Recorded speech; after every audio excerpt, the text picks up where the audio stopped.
It's the Becky Lopez Show, with special guest, award-winning author and lyricist, Philip Victor Colón, and his homie and musician, Adrian Tapia, also known as Tapp the Brown Bandit. So grab some snacks, sit back, and enjoy the show. And now here's Becky. Muy buenas tardes, mi gente, con ustedes aquí, la Comadre B with another episode of Comadreando aquí y con café. Today I have a very special guest. His name is Don Felipe, aka Don Felipe. Yes, sir. And he brought a guest. Adrian Tapia, Tapp Enemy RIFA, Figaro Flyers. Yes. I brought them here. They come as a together package, so we will get into that. But let's see, let's introduce yourself. Who are you? What are you? ¿A qué te dedicas?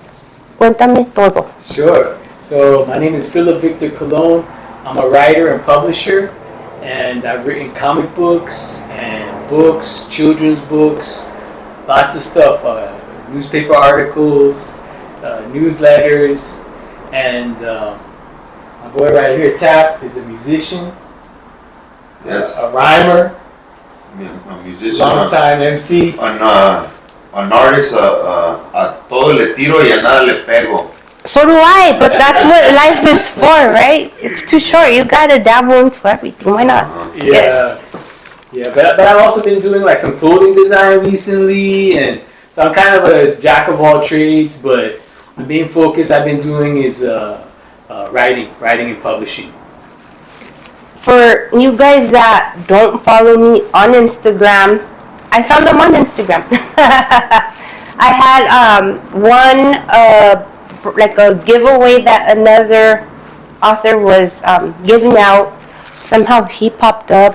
I don't know how it happened, but we found each other on Instagram, and here he is. Thank you, social media. Yes, it's like crazy. Social media's life now. Yeah, Instagram, everything. right? Yeah. So that's how he's here. That's how I met him. Yeah. I bought the book because, you know, I love to read. So I felt like I should bring him on here because it's influential. Like, it really is. It's like, me personally, I'm very blunt and I don't like sugarcoating nothing. So when I'm reading your book, it's right up my alley. Like, it is what it is, you know? So why not bring them on? Let's talk about it. Then, you know, I started seeing you have your awards and you did comic books and other stuff. So that's why I want to know who you are, and I want everybody to know who you are too. Thank you. Okay, as you guys know, the part of the show where I give my tumbler. This is the Comadre tumbler. I owe you one. I thought I had two, but the other one I have women one and men one. So unless you want hearts. You guys go for a while for anybody? I don't autograph them, so don't think this is me. When I get them made, my lady puts, you know, the names that are for me, so don't think I'm all stuck up. Well, not I yet. gotta get you to autograph. The other side of the box. Not yet, but I'll be famous after the movie. Okay. Yesterday I did a casting, so I'm gonna be the Loco Llorona in the new movie. Nice. So yeah, see, these are more manly. The other one has like flowers and hearts and stuff. So just one thing, take a picture with it and tag me later. Somebody who wants it, you can give it to somebody, and it's up to you. Yeah, I got a wife, bro. His wife or his wife. Nice. You gotta go come home with a Okay, gift. well we'll give yeah, we'll give him that one.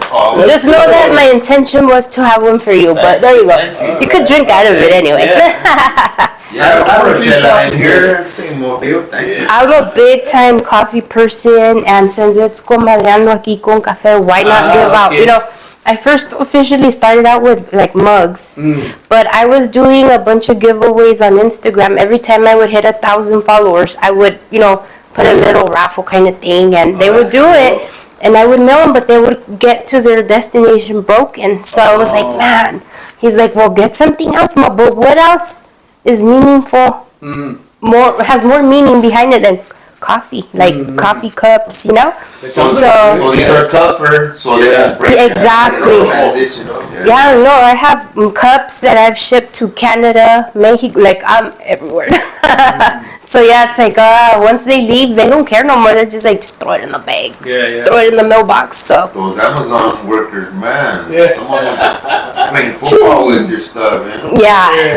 Yep. So that's a little story behind all that, because I know I do have a lot of new people that are probably like, where does all this come from? So you guys can know too. I'm gonna do my saludo. Yeah. Oh no. Yeah. So there, when you guys are drinking, be like, oh yeah. Put my michelada in here. It keeps them so cold. I'm not even lying. What's meant to be hot is hot. What's meant to be cold, put some ice cubes in there for hours, and I'm not playing. He drinks his coffee. He leaves in the morning at 5. It's like still about 9, 10, and he's still drinking. He's like, still real good. So they're good. They're durable stuff. Yeah. Nice. Thank you. I'm not a coffee person. I'm a tea person, but I can use it for some tea. Tea's perfect. So we're gonna do our saludos right now, like always. I wanna give a saludo to my mom. Hi, Mom. I wanna also give a saludo out to all the new people I met yesterday. I met a group of it was crazy cool. So hi to you guys, Alonso and Edwin. Hi. Hope to work with you guys a lot and soon. You guys, would you like to have saludos thrown out there? Well, now that you mentioned moms, I gotta say hi to my mom too. Irma Valdez, hi, Irma Valdez, I love you. Yeah, We shout out love you. to my mom, Patricia Harris, my dad, Victor, in New York. Oh, not including that. Hey. Arturo Tapia, hey, Dad, love you too, man. Yeah. So yeah, let's get into your work. How did you get into this? What is your daily routine? Do you like write all the time? Yeah. Let's see. To be honest with you, I should write all the time. I don't. I'm a little lazy sometimes. But when I started out, I actually started out writing comic books because I was a comic book collector ever since I was a little kid. And this comic book right here, called Scarlet Fox, is the first comic book that I wrote and published. And after doing several comic books, then I decided to do the book over here called The Good, the Bad, and the Chili. And this one won an International Latino Book Award and also a Latino Books into Movies Award. Yeah. And Tapp, he contributed lyrics to the book from his band Los Tumbados, which I used to follow quite regularly like several years ago. Unfortunately, it's crazy because in that book, the main character is from Mexico and he has to come over here to rescue his love because she gets kidnapped by a drug cartel and brought to the United States. But while he's here trying to rescue her, he gets deported. And so he has to come back here and still kind of rescue her and that kind of thing. And it's a trip because the band that Tapp was in, Los Tumbados, was one of their band members also got deported too to Mexico, as a matter of fact, and he's still What a coinky dink. And he's still in Mexico right now. So it's that whole, and just the experience that I had listening to his music and just living in the times that we are right now, got me to inspire me to write this story. Plus, like, since I started out with comic books and I like the art and that kind of thing, and I liked movies where they incorporated live action with cartoon, like Cool World or Who Framed Roger Rabbit. But I had never really seen anything like that with from a Latino perspective. So that's why I wanted to make that, so that maybe that could be the foundation to that type of movie, So that I really would like to see it get into a movie. That's why that was going to be my other question. Like, what inspired you to use mascots? Because it's like crazy the way they're in the mercado or whatever, and then they go into they become part of it, like they live in the picture. Yeah. And then Frida Kahlo pops out, like, what the hell? And then you call her puta and everything else. It's like hilarious to me. I like that the mix in the art with the real people. And like even in pop culture, like since I grew up here in America, you always see like Tony the Tiger and all like the Kool-Aid Man and that kind of these are the characters that I grew up with. Always seeing these characters in commercials, and I wanted to see like a real, and like I grew up with Speedy Gonzalez, you know. Some people are offended by him, but to me, I don't know. I always thought he was cool because because he was like the only Latino cartoon character, basically, you know, when I was growing up. And so like I wanted to do something like that, but still have some kind of more of a message to the story, you know, but still have that type of character, that type of fun, kind of crazy, Latino influenced cartoon character in the story.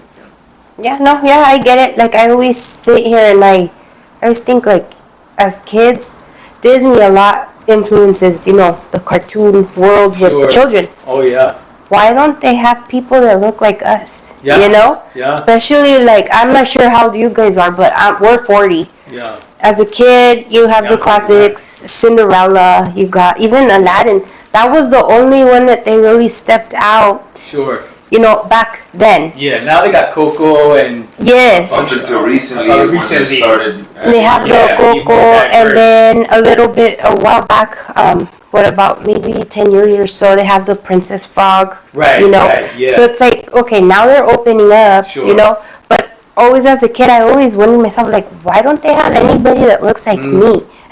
You know? Yeah. And it's sad. It's really sad because it's not just black or just white. It's like, what about everybody in between? Sure, and that's you what know? inspired me to write my comic books actually too, before doing the novelette, was to create these characters that were like Indian, Hispanic, that were superheroes, you know? Yeah. Now you're seeing it more, but actually when I had started doing the comic books, this is going back some years to 2003, you didn't see that as often. No. Now, but now you're seeing more the bigger companies, and this is the kind of thing that I kind of like gets me a little bit though, is because now these bigger companies who were before neglecting to do that are now deciding to, okay, let's be diverse because it's sort of like the hip thing it's to do. Yeah. Where smaller companies like myself who have been like struggling, it's harder because we don't have that big budget like say Disney, you know, or some of these other big companies to push our ethnic characters, you know. So it's a challenge.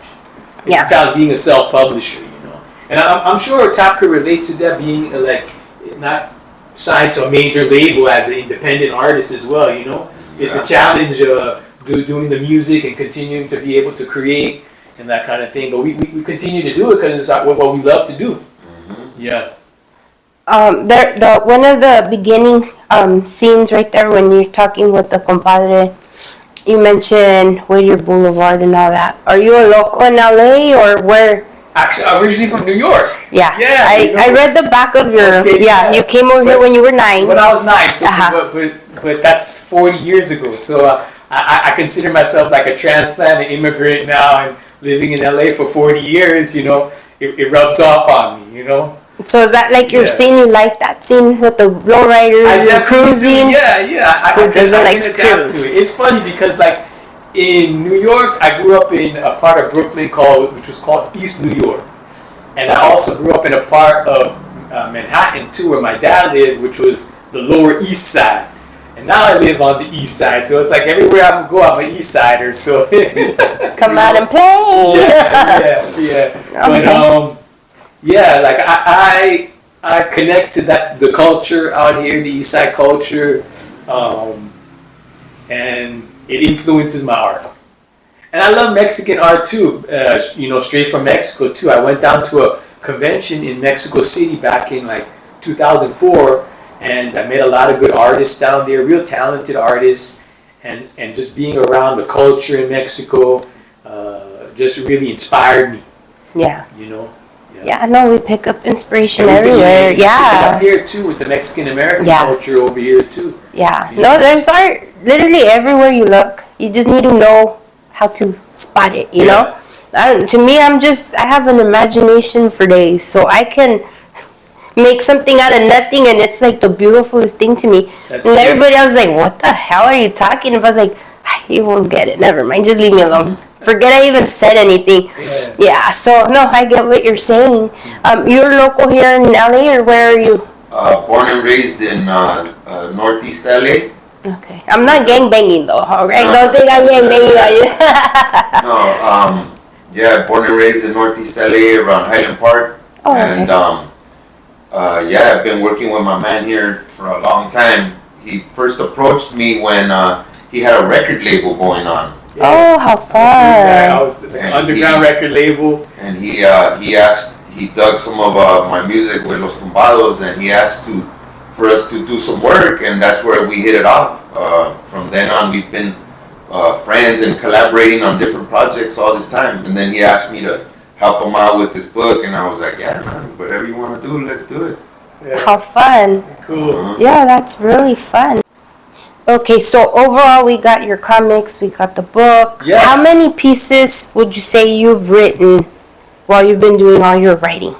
Your writing With career. the comic books, I've done let's see, I would say about 7 or 8 titles, different titles. And then with the novelette, that's my first novelette that I've written. I've written a couple children's books too, but I don't have them right here. Yeah, so that's what I've done so far. You said novelette. It's a novelette, yeah. So there's novels and novelettes? Yeah. What is a novelette? It's short, smaller. Oh, okay, got Yeah, it. so a novel is supposed to be 40,000 or more words, and my novelette is 20,000 words. Yeah. 20,000? 20,000, yeah. So it's short, I can't sweet. even write a 100-page essay. It was tough just doing the novelette, bro. That's why my next, actually, like you're asking me, my next goal is to write a novel. An actual novel. Yeah, What yeah. will it be about? Do you know yet? Well, I don't know what the subject matter is going to be about, but I actually wanted to model it after what they call light novels. And what light novels are the novels that come out of Japan, where it's sort of geared toward young readers. Okay. But they kind of incorporate manga art into the book. So it's a cross between a comic book and a regular book. Are you I thought gonna? I thought you were gonna say less than 2 pounds. No, that's what it's called, light novels. Yeah. Is it gonna start backwards? No, it would be Yeah. And the Japanese do it too. Backwards Yeah. that too. Yeah. I think it would be the regular sort of the English way, but just in the style of the light novel. Okay. That's what I'm going for to hit that market, the young adult market. Yeah. Yeah. Yeah, it's very important. Like I said before, I'm a big book freak. That's what I am. That's I have a bunch here. I have a bunch at home. If I'm not reading an actual book, I'm reading articles. I'm just reading all the time. And I just feel real sad because it seems like the youth nowadays don't care about reading anymore. Yeah. They don't care about art. books. They don't care about anything besides social media Right. and what's the chisme going on at school. And it is so sad because, yeah, like you said, it's a dying art. When my oldest was little, he used to read in my stomach when I was pregnant, all the time. When she got home from the hospital, we had a full-on library for her. Every day I would read to her. Nice. And she's very, very smart. And when she was small, back in high school, I took a creative writing little class. And the way the teacher would give us, the assignment was, here's a page, like a picture. Write a story of what's going on right there.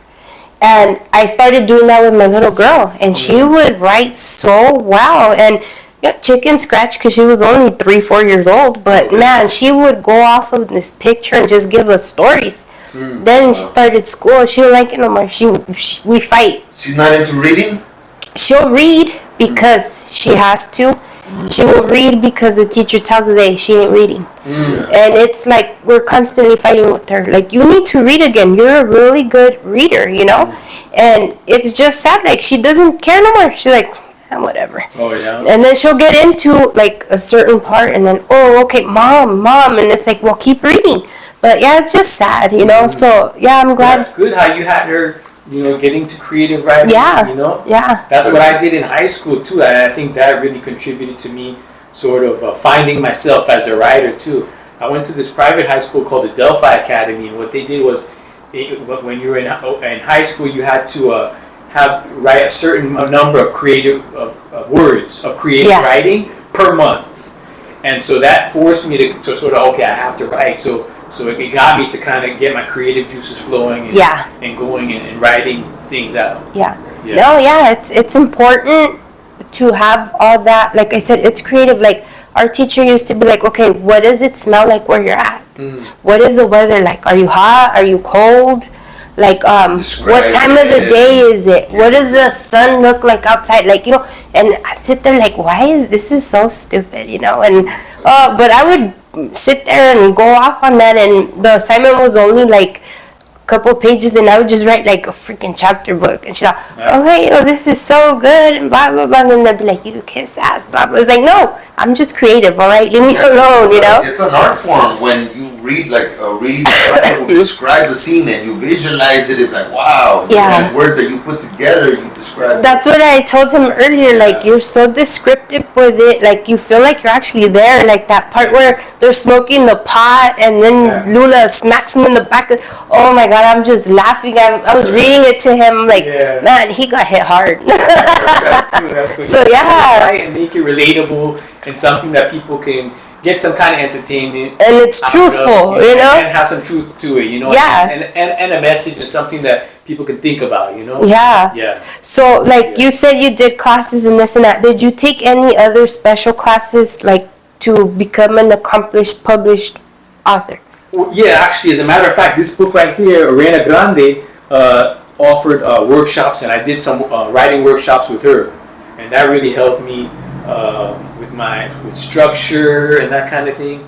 But I also read a book about screenwriting by an author called Sid Field, and that book is really good, talking about structure. And I applied that formula and the knowledge that I got out of that book to my comic book writing, and so it just kind of built from there to when I went to do my novelette. But like, I've always been a reader. I don't read as much as I probably should, you know.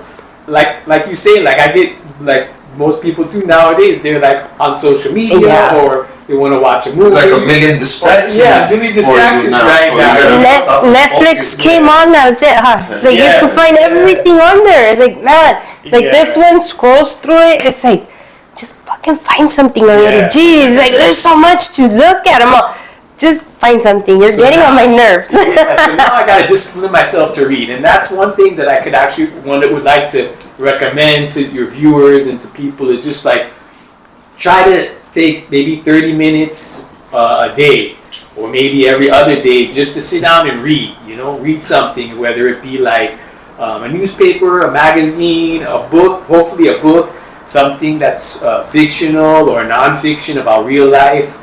All that kind of helps, so that you're just improving your vocabulary, your knowledge, and that kind of thing. Broaden your horizons. You find out what other people are experiencing if you go read an autobiography or a biography and that kind of thing.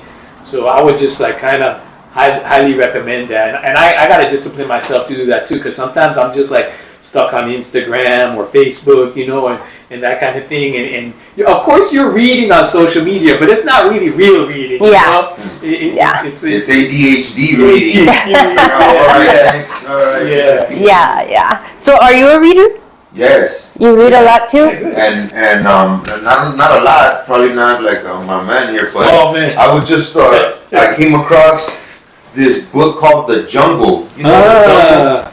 About I think I heard of that book. It's about the way that they used to process meats back in the late 1800s, in the 19th century, and how because this guy wrote that book, his name is Upton St. Clair, because he wrote that book, the government, there was such an uproar about it with people that had learned about what was going on. The government had to come back, and that's how like the USDA was created, a bunch of USDA for the meats, to make sure that everything is done well, because the book explains how when there was no regulations, they just cochinero. It was just and sickness, people, I'm sure. So because of that book, The Jungle, and I'm almost done with it, but take your notes, people. It's find something new out. Okay, that's cool. It's always good to get suggestions of reads. You know, there's always all kinds of. I like to recommend Always Running too by Luis Rodriguez. Great book. Great guy too. Yeah. We met him 2 years ago when he was running for governor right here down the street. Yeah. I was like, oh, okay. Yeah, he was talking one time too about a book that he had wrote, and they did a big old scandal. They pulled it and all kinds of stuff too. I think it was Always Running, right? Was it this one? No. It was another I one. have that book too. Yeah, we have this one. Yeah, he reads it. I'm not sure exactly what book it was. But I think I remember him saying too that this book Always Running was like the most stolen book from the library. Yeah, he did mention that. Yeah. That's an interesting Yeah. statistic. Instead of just buying it, like, why you gotta go steal it from the library? Now nobody can read it. Yeah, no, that's very neat. So, I know I asked you before, but on a regular, what does your day consist of? Okay. I'm a writer, right? But right now, since 2017, I've had some health issues, and I'm on dialysis 3 times a week. So Monday, Wednesday, and Friday, I have to go to clean my blood because I'm diabetic, and I went for many years being diabetic and not really taking care of my sugar, and it damaged my kidneys. So now I'm on dialysis, and I'm on a waiting list for a kidney transplant. And I've been on a waiting list for about 7 years now. So hopefully, they're telling me that I'm on like the top of the list now. So it should be happening soon. So right now, Monday, Wednesdays, and Fridays, I'm doing dialysis. And then Tuesdays, Thursdays, and like on the weekends, then I have time to like sit down and really read and write and work on different projects and that kind of thing. I've been doing some more clothing design right now for ladies. It's called Lady Rainbow. You can see it on Instagram. Just like tank tops and t-shirts and stuff like that. Being that I'm like sort of dealing with my health right now, I'm kind of taking a little break from the writing, but I hope to get back into the writing really soon. As a matter of fact, though, right now I'm a judge for a film festival that's going to be taking place in August 8th to the 11th. It's called the Hub City Film Festival. And so that's pretty cool. I've just started doing that, first time I've ever been a judge for a film festival. So I've been like judging short films from like Spain, Armenia, Italy, France, a few from United States that are like fiction films and short documentary films. So I've been doing that, and that's been pretty cool. And how do you judge them? Like, this is good, you suck. Well, it's kind of like that, yeah. But it breaks it down to like, so like when I watch a short film, I have to evaluate it as far as like, how is the direction, how is the production, how is the writing, how is the sound, how is the music, everything that goes into any type of film or production, that kind of thing. Oh, okay. Yeah. Right now that you said work from Armenia, you just reminded me that you had some rapper dudes you were trying to work with some Armenians. Yeah. What happened to those guys? They were called the Twins, and I never got to work with them, but I was interested. I remember you showed me the stuff. Yeah. I think they're around. They were out of Glendale, right? Warehouse, right?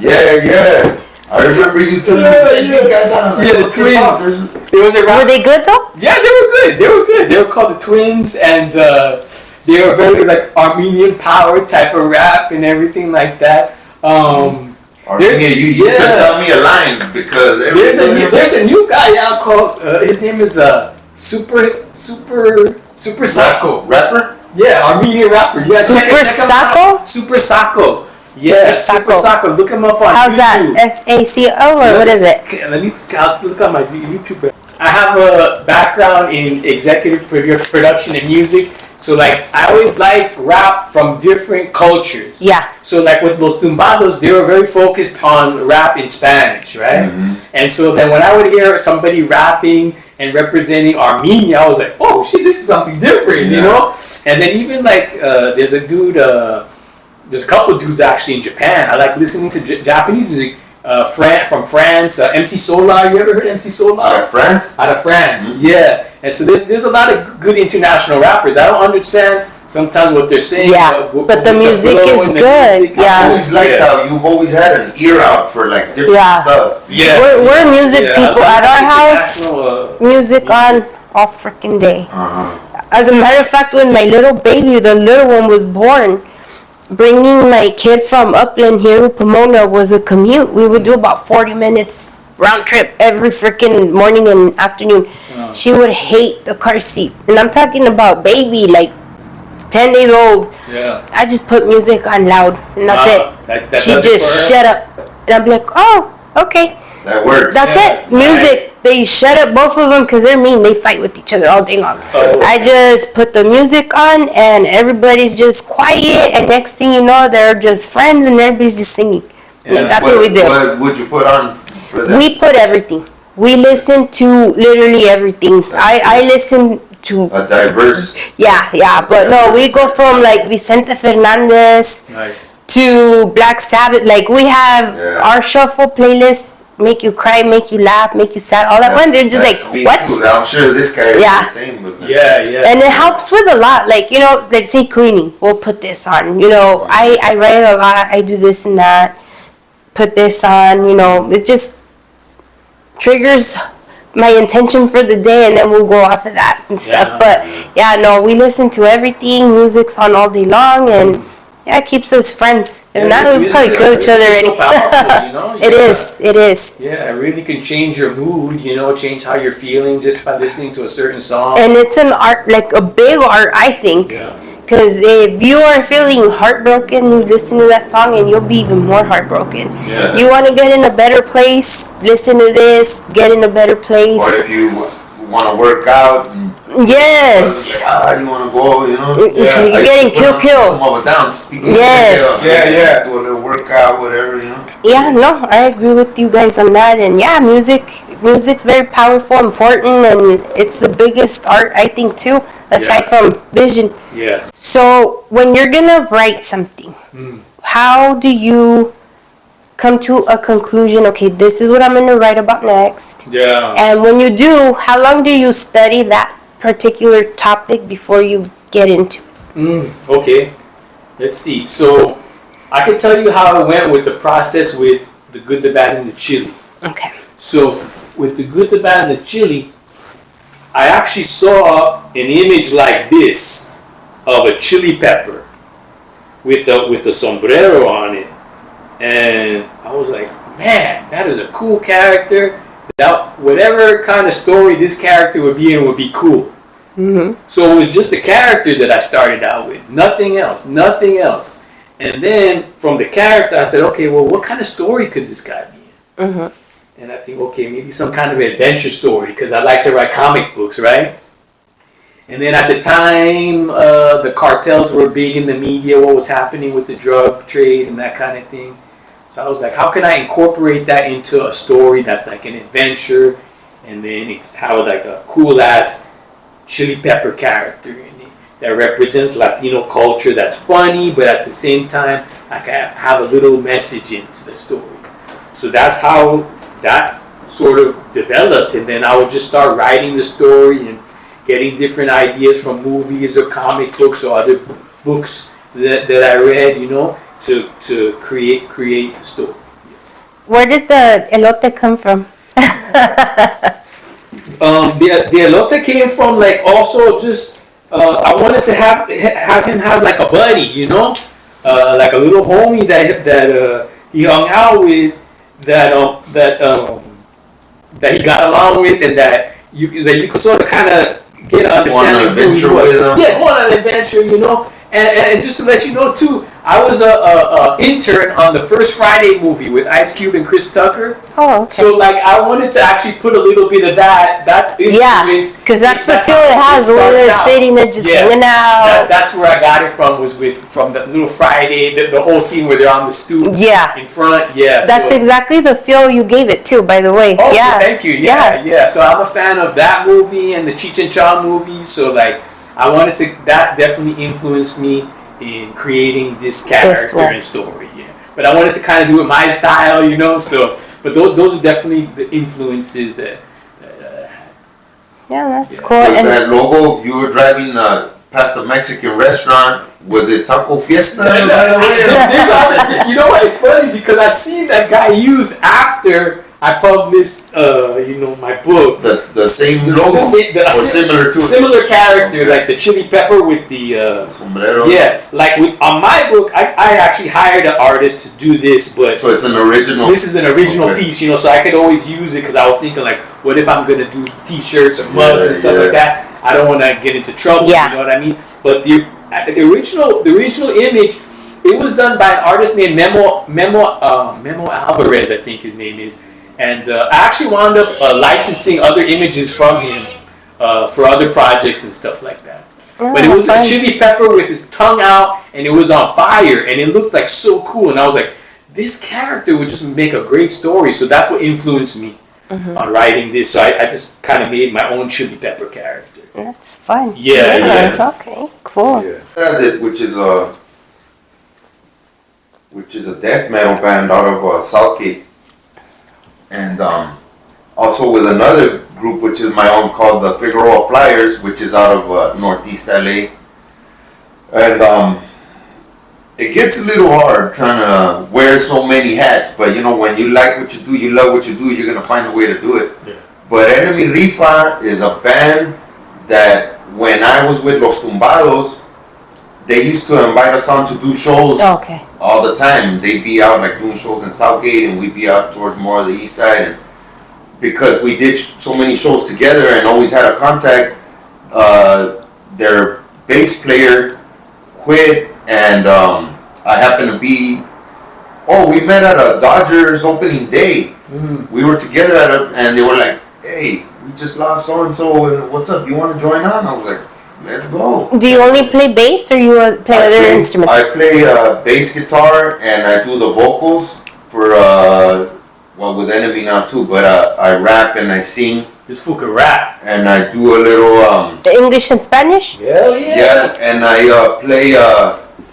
I dabble with the other instruments, like when we're putting together music. But my main one is the bass guitar. Bass guitar. And That's why the picture in the back, guys. I'll put it on so you can see it. yeah, There's the group called Delinquent Habits. I don't know if you know Yeah, Delinquent Habits. of course. The Blaxican, he did a song with the Blaxican too. Oh, he really? was, Yeah, with Los Tumbados. Yeah, he was. Yeah. He came on and he heard our stuff and he liked our stuff, and we were supposed to go on a little tour with those guys and Psycho Realm and a couple of heads that were doing their thing at the time, and then 9/11 happened. Oh. Yeah, and that kind of shot everything down, and Yeah. that's when around we were doing the brew run and all that too, right? Yeah, The yeah. video. Yeah. And that kind of shut all that down, and we just went on our own thing. So Los Tumbados kept doing their thing. We put out a couple albums, and then that kind of started fizzing out, and that's when Enemy RIFA asked me to join on with them. So I've been on with them, and I also started another group called the Figueroa Flyers, which is about to drop a video soon called Gambling Man, Oh, fun. which is going to be coming up maybe in the next couple of weeks. And just, you know, like we were saying, when you're a creator, you just create, and that's It comes natural, and you it's just have to do fun. it. Yeah. It's not harder work. I don't know. That's the way I see it. Because I Yeah. do clothing, I do comic books, music. We dabble. We dabble. Yeah. That's what life is for, though. Like, I'm gonna be 40 in like 5 months, and I've had a bucket list for years, but I'm scared to do things. I'm so like, what if? Don't be I'm scared. done Don't with be the what scared. if. I'm just gonna do it, and Do it. Yeah, because later on you'll be thinking like, damn, I shoulda, woulda, coulda. Right. yeah, and I'm old now. I'm old. You know, I'm not old, but I'm old. Yeah, we're, You know, and it's like you just sit here, like I sit here, Ya like. estamos más pa' allá que Yes, with the pata no oil already, you know, and it's like, fuck, I've wasted so much time doing nothing. I could have been something, but I'm sitting here like, no, or Yeah. this. Never too late though. Never And too late. forever, my excuse has always been my kids. Because I'm a real mom. I'm not just like the fake social media moms that, my kids are everything and they're at the club all weekend. No, that's not me. Like, I've been a mom. But I can be a mom and everything else too. Sure, you know, sure. my Yeah, kids, make time for like, that, yeah. right now they're with my mom. If they're not with my mom, they're with him, with us. That's it. Nothing else. I don't leave them unattended. I don't leave them hanging for any, like, I'm there. The oldest one says I'm real annoying because I'm just on her. I only have one job in this lifetime, and those are my freaking kids. If I can't do that, then I'm a real failure, I think, you know? So, yeah, it's time to just stop blaming my kids that I can't because I'm a mom. Like, You know what? I just like talking about how we're getting older and everything. I just seen Ice-T Yeah. Ice-T is going on a tour with his old band Body Count. What? And shout out to my man Ice-T. That dude's gotta be pushing some age. Yeah. I was about 60, right? Older? I was a little guy when Colors and all that other stuff came out. Yeah. And now I'm like, damn, this dude is still going. Shit, Yeah. why not? We can still keep it moving. Sure. So it's all about, they say age is nothing but a number, and as long as you're still able to move and make it happen, then let's make it happen. Look at Harrison Ford. They just made an Indiana Jones movie not too Oh, long really? ago. Yeah. I just seen Eddie Murphy's about to do Beverly Hills Cop. He's about to do a new one. Yeah. I'm like, damn, that guy must be They may need to get some stunt doubles for us, but we're still gonna be doing it. Yeah. No, arthritis kicked in, huh? Like, yeah, no, it is what it is, and life goes on, and those what ifs need to just stop. And me personally, my mom excuse is done already. Like, just stop already. Well, that's good, though. No, it's good to be a good mom and take care of your kids and be involved with their life. But it's also good to, schedule some time for yourself and your goals also. See, and that's what I don't have. It's important for them to see you also pursuing your goals, because that inspires them as well. And you know what? I was just talking to my mom the other day. Like, my mom's my bestie. That's it. Like, I have no friends. Okay. And I tell her that, like, my kid just graduated, and since they were little, I tell them, you have no option about college or no. We are gonna bust our ass to put you guys through school. You're gonna get a degree of some sort. That's cool. You are women, because they're both girls. You will decide when the time is right whether you're gonna use whatever we give you or you're gonna decide to stay at home. To me, everybody, to each their own, Yeah. But I don't want them later to feel like my parents didn't give me education. They didn't give me an option. Right. I'm stuck here now, I'm not gonna say all relationships are horrible. They're not. But a lot of the times I feel like women always have the losing side because we're home. We don't work, we don't this, we don't that, and we're forced to want to stay in our there. culture, coming Exactly. from the old school Mexican culture, Latino style, where the man is the provider, el que va y se chinga, and then the woman is, cooking and that the. See, we're still old school in that way. My husband, he busts 12-hour days. It works out good. We could do better. But I don't trust no one with my kids. My baby's going to kinder, so we'll see how this goes now. But it's really hard, and I just feel like preparing your daughters more. You guys can go to any job and you'll be successful if you're taught the right way and you're showed the skill. Yeah. But with us, we don't, there's still that whole, you're a vieja, get out of here. Like, it's sad, More of a hurdle for. And I just tell my mom, like, las voy a preparar a ellas if they want to take their education, they want to start their family first, but at least they can be prepared in that sense to where they're not left out in the cold and stuck in a relationship they don't want to be in because they can't do for themselves, Sure. So. And what I like to do with my stories too is have very strong female characters. That's another thing. La Luna. That kind of aligns with what you're saying about educating females and our children and our daughters and sons and whatnot. But I like to have strong female characters, to put that out there so that young girls can see that. Yeah. Some of them are a little sexy too, but I like ain't nothing wrong with that. I like to have a strong female character so that women can relate to that, girls can relate to that and see that and as an example or as something that they can look at that's different from everything else. No, I agree with you. Like another example, I've been doing these interviews. My show hasn't been the way I've planned it because interviewing people is really hard. You get stories, people talk to you, but when it's time to sit down in front of the camera, nobody wants to. So it's really hard to try to make a show around people that don't want to talk in public, Get them to talk, talk in front of people. So, I took it on a different turn. I do a lot of like older stories. My goal in life eventually is to be a historian one day. I love history, local history even more. Nice. So that's my main podcast that I talk about. But my whole thing always has been what's going on in the area, our local celebrities, So the younger people that do come about my show can see that there's a variety of everything. Nice. So that's where I'm at with that, and I wear clothes. You know, when I first started, there was a certain somebody that told me, you know, your showing gonna go far because you're not sexy, you're not naked. You're not showing anything. And I said, that's the point of it. Like, my show is not to be for just men or an only fans only kind of deal. But my mom's my freaking only supporter right now. Like, what am I gonna show my mom that she wants to look at? But no, the thing is to be in a positive way, grab positive audience, learn together, because a lot of stuff I don't know about, but I read something that sparks my interest. I was telling trip out, this and this happened here, really, and then you look more into it, and there's so much local history period that has happened that we don't know about. So let's talk about that, and you know, so girls could see that you can be something without having to give something or show everything. And you know, it's like a lot of self-respect behind it, I think. Because once again, we're always at the losing end. You guys see something, you know, and this, so it's like, no, we have brains too, you know, you don't need to show everything. And that's like, too, my followers on Instagram will see, I got published in a magazine this week. Not showing anything. I don't show anything. First of all, I'm embarrassed. Second of all, nobody got to see nothing, you know?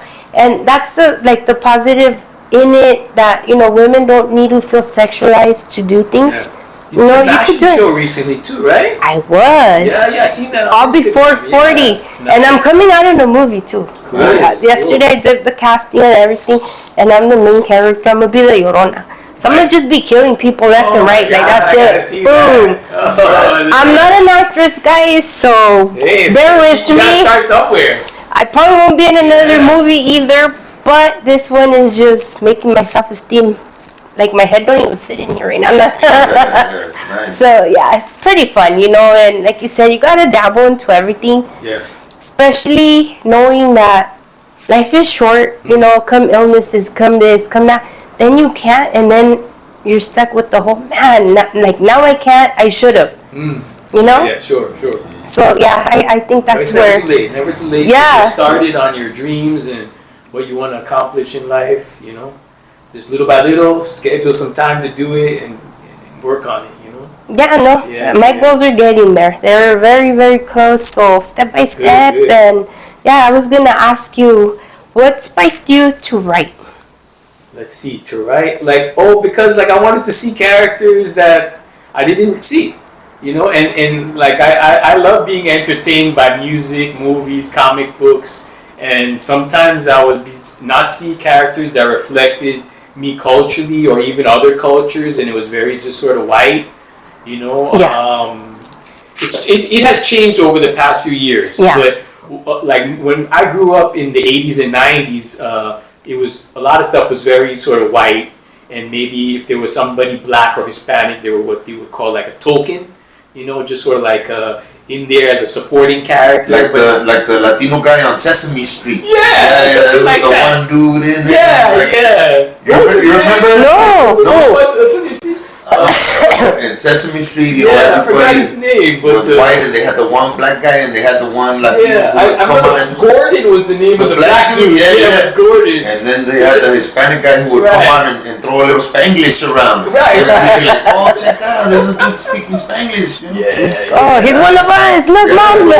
So I wanted to make stories with that kind of character as the main character, you know.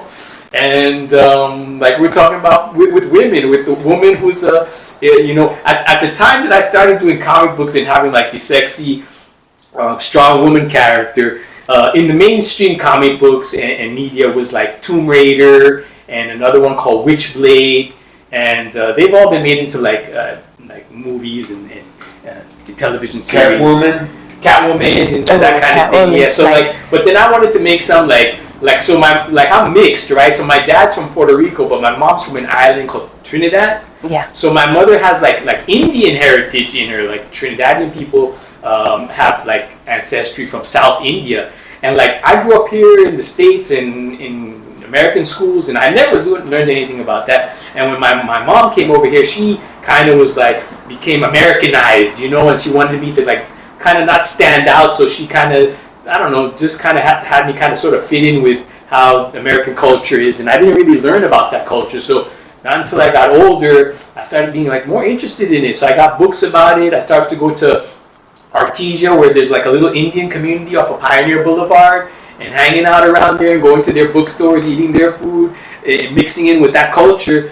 And that's what kind of inspired me to do my first comic book, Scarlet Fox, because there's a Hindu goddess that becomes immortal, and then she becomes the international secret agent. Essentially, the superhero is like an Indian woman, you know? And I had never seen no like superhero Indian woman before. I don't even think you really see it right now, but I mean, because now you see more like Black Panther, right? And you see other Latino characters, but you don't really see much like East Indian heroines in popular culture, you know, like Bollywood type of stuff, right? But a superhero. Now you might see that over in India; they might make that type of story, but here in the U.S., you don't really see that, you know. As a matter of fact, there was a really good Indian movie I saw called Bahubali, and they actually came out with two like a part 1 and a part 2, and it's really good because it's like action and it's based on mythology. You guys gotta check it out. It's on Netflix. But anyways. I saw that movie years later, but before that, I wrote Scarlet Fox, which is that book where I wanted to have that Indian heroine, yeah. That's neat. How long did it take you to write that one? Now, that's funny because with that one, I actually got hired by a company to write. Oh, okay. And it was a company that had artists in Korea doing their work. So, like, I got just hired as a writer, and that was it. And they were planning on publishing it themselves. But what happened was the company, I guess, went out of business. Oh. And they had gotten my art actually all drawn for the comic book. And at the time, I was working doing medical billing. And I'm still single right now, but at the time I was single, and I was making good money doing medical billing. So what I did was I bought all of that art that they had hired artists to do for my book, and then I decided, okay, let me self-publish it myself. So that's what I did. Then I hired someone to put all the lettering in, and damn, how much? It was expensive, man. To get all the first comic book. Oh yeah, okay. So just to buy the art back from them was several $1,000s. I think it was at least maybe $5,000 I spent to just buy the art. It's probably might cost them more. I'm not too sure. But then I also had to pay the letterer, and then to print it, you know, all on my own, you know. Being a creator, it's hard. Bro. It's hard. Yeah. It's that whole you gotta invest money to make your money. Yeah. How what year was that? How far back was this? That's 2003. So we're talking a little ways back, kids. But, yeah. 21 years ago. To do that now would be probably even more. So that's kind of why I transitioned over into writing just word books, because it's obviously easier. It's cheaper because you don't have to pay as many artists, you know? Yeah. Okay. Yeah, but I still love comic books, man. Stan Lee really influenced me growing up with the Hulk, Spider-Man, Captain America. Always loved seeing them, their cartoons. I love the Marvel Studio movies right now, you know. I'm going to throw a saludo out there to a friend of mine. I still talk to him. We had our high school reunion 2 years ago now, Jorge Sanchez. So we run into each other and we message here and there, Instagram. When we were in elementary school, he used to bring his brother's comic books to school in the sleeves, right? Yeah. All protective and all secretive in there because he was sneaking them and stuff. Oh, okay. And he'd be like with his head down on the desk reading the comic on his lap. And then I'd be all intrigued, like, what is he doing down there? You know, I'd sit right next to him. Well, let me read one. He's all, you won't get it. It ain't for girls. I'm like, why? He's all, because you go back and forth. Just stop. And I'd be like, I want to read one. He would have a couple in his backpack. So as the teacher's in the front with the big old projector and alcohol and all that good stuff, he's over here reading stuff. And I'm just like being a hater. Like, give me one. I want to read one. No, you won't get it. Leave me alone. Get away from me. But like, give me one or I'm telling. And he'd be like, oh. So he'd like look through his little backpack. Here. Don't put dents in it. Don't turn it too hard. Right. Blah, blah, blah. I'd be like, oh, God. Mentality. Oh, my God. I would sit there and I'd look and, it wasn't for me. I'd read it and it was cool. There are a lot of female comic creators now. Yeah. Now there is. Latinas too. But back then, I was like, I that the Latino comic expo that goes on yearly. And when I exhibit there, I see a lot of different tables with a lot of young Latinas doing their own comic books and that kind of thing. Yeah. That's fun. That's good to know and get into. If any young ladies are watching us, look for information. It's everywhere now. It's so easy to come on, up on, I should say, and if that's where your heart is, do it. For me, it wasn't for me. I'll tell you. Okay. It was too much back and forth, and they were fun though to look at. I'd rather look at the pictures. I have a friend that does comic books on Instagram. Her name's Jules Rivera. You guys can look at that. Yeah, she's a Puerto Rican comic artist. Comic books on Instagram? On Instagram, yeah, she does it like on Instagram. You know, like how you could slide across and it's like. Oh, okay. So she'll take you through the story. Yeah, you can slide across. Yeah. Yeah. Nice. We bought two comics for local history here in Pomona.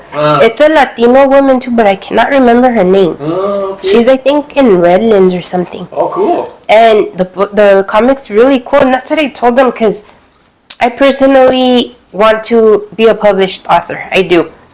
I had bought my first typewriter when I was 11 years old.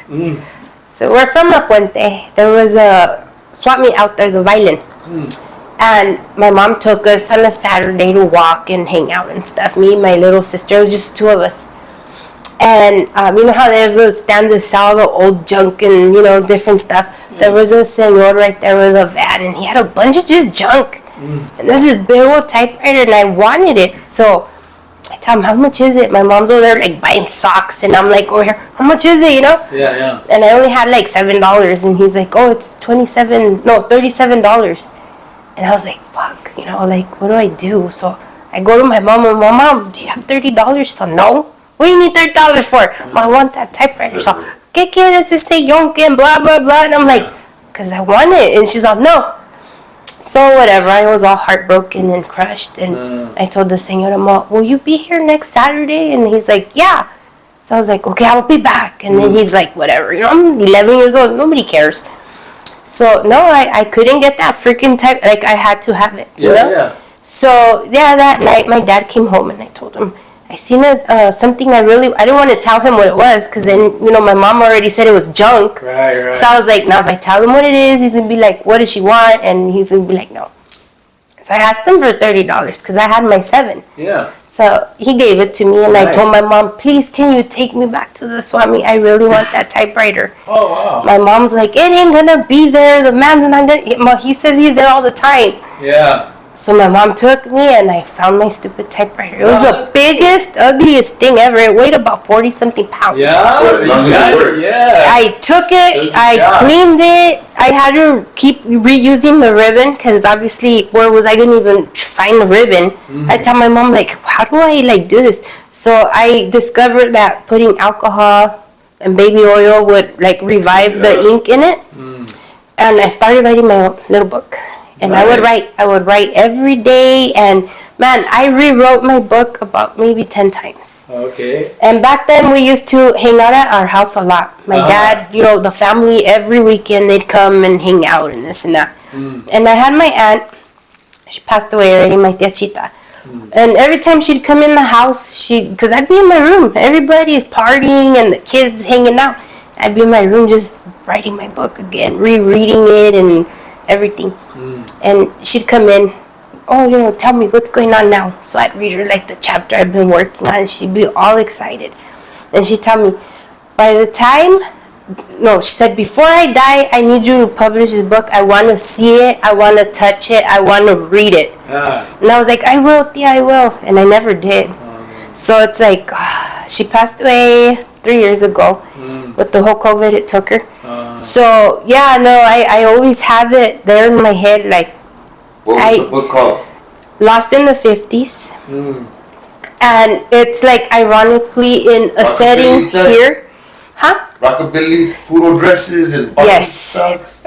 Since I was little, I was infatuated with the 50s style. Everything. The cars, everything. Happy Days was a big show, like a big influence. My mom would watch it. Fonz and I Love Lucy, the black and white, the color, everything, you know? So, I'm not going to give it away because I'm going to print it out. I really am. Good, yeah. And that's why I tell them, like, it's time. I didn't do it. I'm going to do it.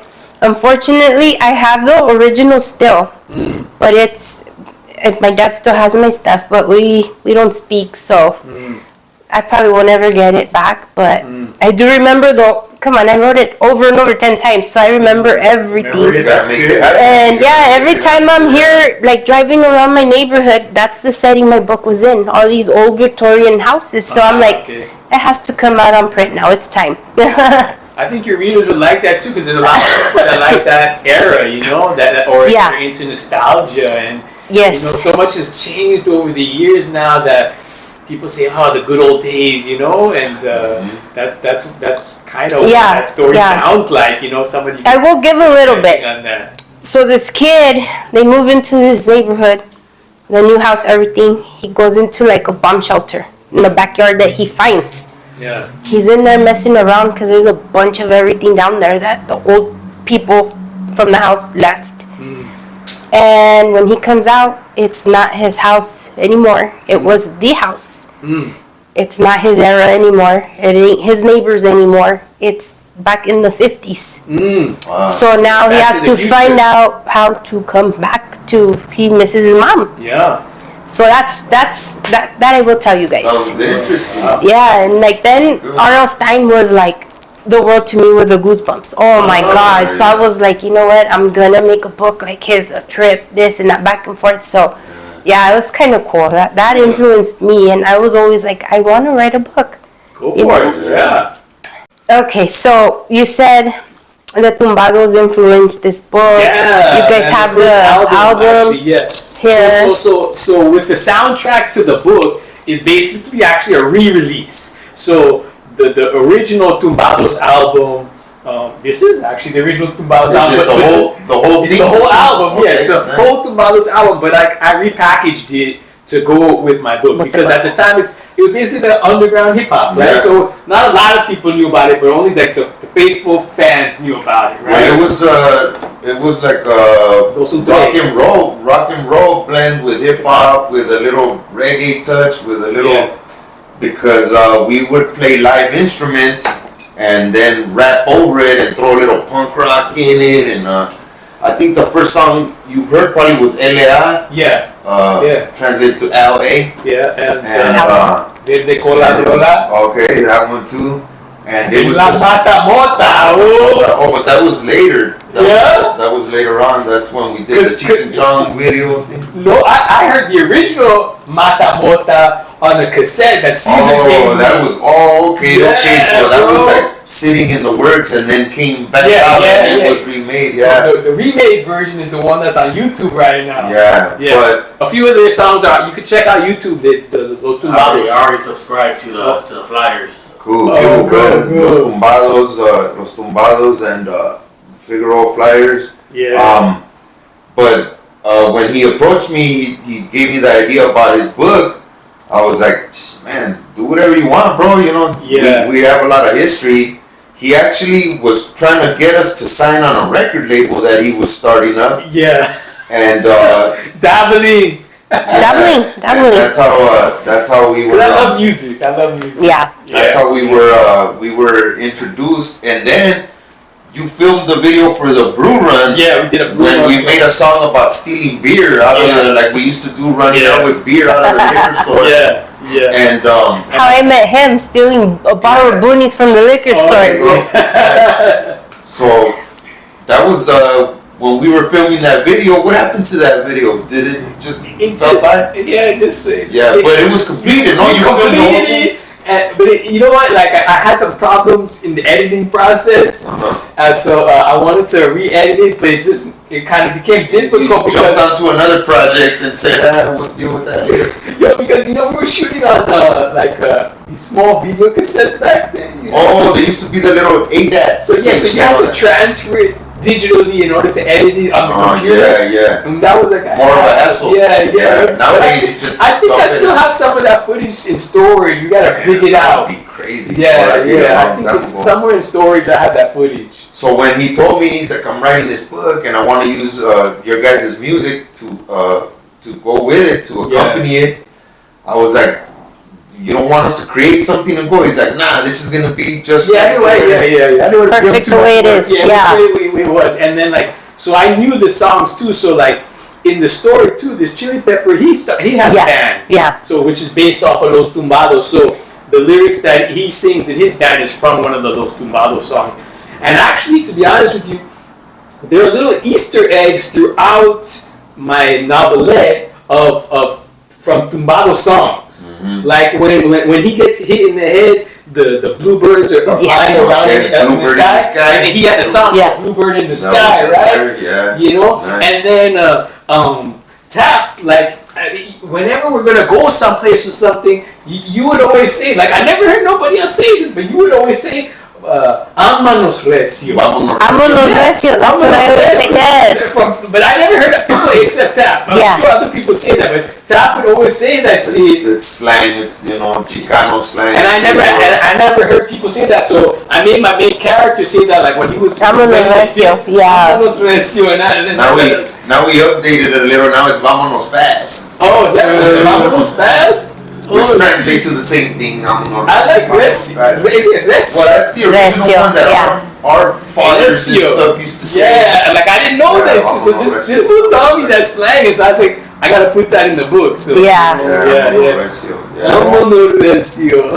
Yeah. But I remember you telling me that that you wanted to put out this book. Yeah. And I remember thinking like, oh, it's like when we were kids in school where you would put on a record and then read a book and it would be oh yeah, the read alongs. I thought that it came in a package and that was. Well, this is kind of like it. You could read the book and smoke and listen to the Tumbados album. Yeah.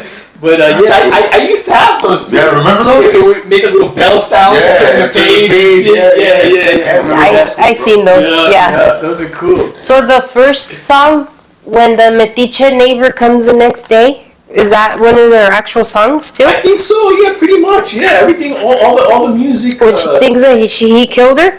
Yeah, all the music things was that's it. Yeah, these are. And then you wanna show us? Walking the streets alone. Oh yeah, that's Verde con la Rola. A ver? Those are your lyrics, right? I don't have a real mic. I have that one. How did it? Shit, it's an old song. Yeah. How did it go? It goes. Camino las calles de luz con el sol en la cara. Cuando suelto este estilo, corazones se paran. Un pinche vago sin rumbo es lo que soy. Ya buscar el argüende es a donde voy. Like looking for fucking problems and shit. Yeah. So that was it right there. Yeah. Translated and informed to the Chiles. Yeah, the Chiles. Yeah. And then they get sad because there's no beer. Yeah. That guy might as well be me. You fucking made him. Based off of you. Yeah. A lot of this is based off of my own. Yeah. That's fun. Okay, cool. Thank you for that. That's so cool. Yeah. So since we're on you right now, what inspired you to get into music? Just always liking it. And then growing up in the time, Mellow Man Ace came up with La Mentirosa and Kid Frost with For La Raza. Yeah. And I was like, damn, like here we go. There's that door's opening up for us now. Yeah. Let us do something, So I had some buddies that played music in the neighborhood, and one day we're hanging out in the garage, drinking, smoking, and they're playing their instruments, and there happened to be an old bass guitar just lying in the corner, and one of my buddies, Fred Garcia, rest in peace, he was the guitarist for Los Tumbados originally. He was like, hey dude, why don't you pick that up? And that was it. I picked it. It was missing a string and it was all beat up. But I just started messing with it, and little by little, I got me a book that explained what the chords were and what a note was and how long to hold. And from there, I took it from there, and I was writing lyrics alongside and putting it to a story, like the way that he says when he structures a book and story. The same format comes into mind for a song, the beginning, the middle, and the end, and That's how. Oops. That's how it came to be with that first album. So how many songs have you wrote? Altogether? Oh, I don't know. At least in the hundreds.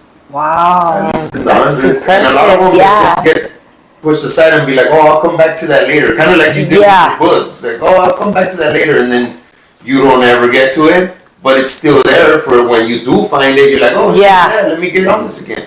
Yeah. Which is what happened with the Mata Mota. Mm-hmm. That's how we said, okay, well, that's been sitting around. Let's go back to that. So we took that and we made a video that's like a parody of Cheech and Chong Up in Smoke. Yeah. Because where they filmed that original movie is in the neighborhood where we grew up on Figueroa and Avenue 45, Avenue 43. So they we went back to that old house where they did it, and of course it's new people living in there. And we're like, hey man, we have this idea. This is the house where they filmed Cheech and Chong's Up in Smoke, and we'd like to use it. And they were like, yeah, cool, go ahead. So they were nice. Luckily, and luckily we didn't come in there with flashy cars and jewelry thinking, oh, we're gonna want some money. We're like, we'll shoot you a couple $100 and a box of beer, but that's all we have for you. And luckily they were able to work with us, and we made it happen. It's on YouTube, La Matamota by Los Tumbados. Check it out. It's on there, so. It's always nice to run into nice people. Like last time I put the Al Capone, the mobster gangster guy. Yeah. I don't know if you guys knew he had a house in Fontana. Oh, really? Yeah. Wow. We found it, and I'm going to put that lady on blast again because I hate rude fucking people. We went over there because I'm so excited to record the house. The house has a chimney and it has a C, his initials still. Yeah. And we're like there, and tell me why she trips us off. Oh man, that's bad. I was like up here because oh my god, we found the house. She straight flips us off. What? Yeah, that's messed up. Did you knock on the door or she just? That was from the gate out. I wasn't even in her property. We were in the street. How rude. Rude people suck, and I will forever put her on blast for that. I told you I worked on the First Friday movie, and I see on Instagram too that the Friday house, they use that as like it's historic now. Yeah. People go by there and they have events and stuff like that. And that's how it should be, especially when you're iconic like that. Yeah. But the people that live there probably might get a little tired of it. No, because the people who live there actually host it. Oh, nice.